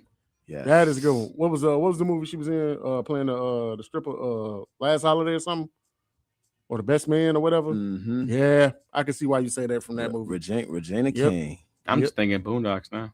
Yes, Regina King. I cannot quote what she said. No, you can't quote none of those ones. No, but Lord knows they're so quotable. Janae Aiko is a close third. Ooh, that's a really good one too. Regina King, it's something about her eyes, bro. To be like, hey man, don't look at me. You know what, buddy? The fact that you said eyes, you earn points. That's a good man right there. I mean, that's why you say good man Aubrey right Plaza. there. That's why you say Aubrey Plaza. It's the eyes, man. That's a good man right there. It is the eyes. Yeah. So those would be with my basketball, Cheyenne Parker, my non-basketball, Regina King, by far. Jill Scott right there, Janae Aiko right there. You got a great list, man. I gotta bring a question. Next time we do yes or no, I'm gonna bring a question. You gotta bring a question, and just to top it off at the end of it. All right, that's fine. That's cool. Just to have more fun with Not us. gonna be Kim Kardashian related, by the way. Wow. Just let buddy, you know. buddy. Let it go. Let it go. Hit it first. Let it go, buddy. Who? If for? Brother Did Wall. he say FloJo? FloJo, okay. Okay. All right, Yeah, Brother she Wall, was bad, FloJo, man. she was. FloJo was bad. 45 for Caitlin Clark. Yep, So 45 what? and 10. How did she cry any tonight? Like she ran up on the You know referee she wasn't like was gonna crying. It was punch her. raining, buddy. That you know wasn't what? We tears. forgot to That talk was about that raindrops. subject with the lawmakers, the GOP lawmakers sending a letter to the WNBA talking about she been getting fouled too much and they need to do something about it. Tell her go play tennis or golf. Basketball is a contact sport, That's bro. It's what I just that said. simple. That's what I said. Uncle just that Daddy, simple. you see. I'm what like, she where we goes all at through. with the Jordan rules? I do She see is what not- she I do is see getting what it she goes worse. through, but women's basketball been physical as hell since it started. I mean, they ain't as She Atlanta fans get to in me. the business. It's been some chicks that's been getting effed up, dog. Yeah. Bro, So when it's all said and done, I really want to see her actual numbers, her foul rate. A It's foul, going to yeah. be higher than the average player. I promise you. but see, this is my whole thing with her. She initiates a ton of contact. She do a lot of flailing. She do a lot of off-arm pushing. So it's from an official standpoint, right? If like the foul that she didn't get called for her against Golden State when she said she got the contusion, the thigh contusion, when she ran up on the ref. When you watch the replay and watch it from the reverse angle from front side, she clearly She pushed extended off, her right. off arm on the layup. So as a coach, right, and as a defender, if you're going to let the offensive player initiate contact, throw their head back and push me, I'm gonna foul the hell out of them. Yeah. I'm gonna make, since you're gonna call it on me anyway, Yeah. I'm gonna make it count. Yeah. So if the ref don't stop it when you hit the floor and it hurt, I bet you that'll stop it. Yeah. And if it didn't work the first time, the second time, I'm just gonna hit you harder. Yep. Okay. That's the standard. That's Okay. the standard. I'm not gonna let you push me and get away with it. So if they're gonna call a foul, Kobe Bryant ran through Pau Gasol in the Olympics. He said, I'm gonna hit him and I'm gonna hit him hard. I'm just saying, bro, if you gonna push off the way she's a hell of a player. She is. She need to get stronger so that she can handle the physicality the same way Steph did. Yeah. That's why he's running around 1 million screens and all over the court. But if she's going to do the pushing and initiating, that's what the official told her. You are initiating the contact. Yeah.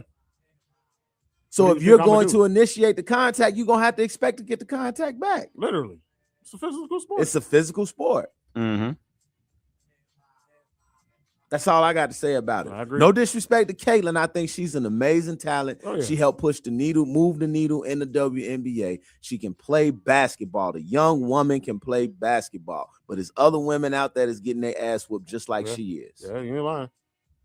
So Like she is? Yeah, just like she is. We're not gonna have her be exempt. We not, bro. We saw Paige getting beat up too. Yeah. Paige gets beat up. She got beat up the other game. We saw it. I mean, well, Ozzy Fudd out right now with injury because of being beat up. We see the bigger players, the Brittany Grinders, the Jonquel Joneses, the Camila Cordosos, they get beat up on a nightly basis because they're bigger. Yes. That's what I'm saying. With the less athleticism of the men's basketball, so you prone to take those hits, and you can't move athletically in the air as much as the men do and stuff like that. Dunking the ball, especially. Yeah, So, no, she'll be all right. Caitlin, you will be all right. Get your behind in the weight room, get stronger, keep it moving, and adapt to the physicality. You'll be fine. Hey, you are going to be a Hall of Famer, G. Just don't crash out. Michael Jordan didn't crash out. I mean, come on now. He'll be out. You'll be out. Keep hooping. Keep hoop alive. Keep hoop alive. I love that. That's good. That's good. Keep hoop alive. All right, brother Wall. Yeah, it's time for us to get out of here too before we get somebody call the peoples on us. I don't know who the peoples are, but the peoples will get called. And we ain't trying to get those people here. We ain't trying to get them people here. I ain't worried about it. I'm, if I ain't nothing I'm about, I ain't never ran from. All right. Well, man. Never change, bro. I do got a PSA I want to give out real quick. Oh, okay. Join WVON this Monday, July 20th, as Matt McGill will broadcast this show live from 12 to 3 from Equivalent Place West Building for the NAACP's 117th National Convention. We the People, happening July 18th, starting today to the 22nd. Leaders, advocates, entertainers, change makers from across the country to advance civil rights and social justice. They'll address issues like key voting rights, education, criminal justice, environmental justice, and economic opportunity.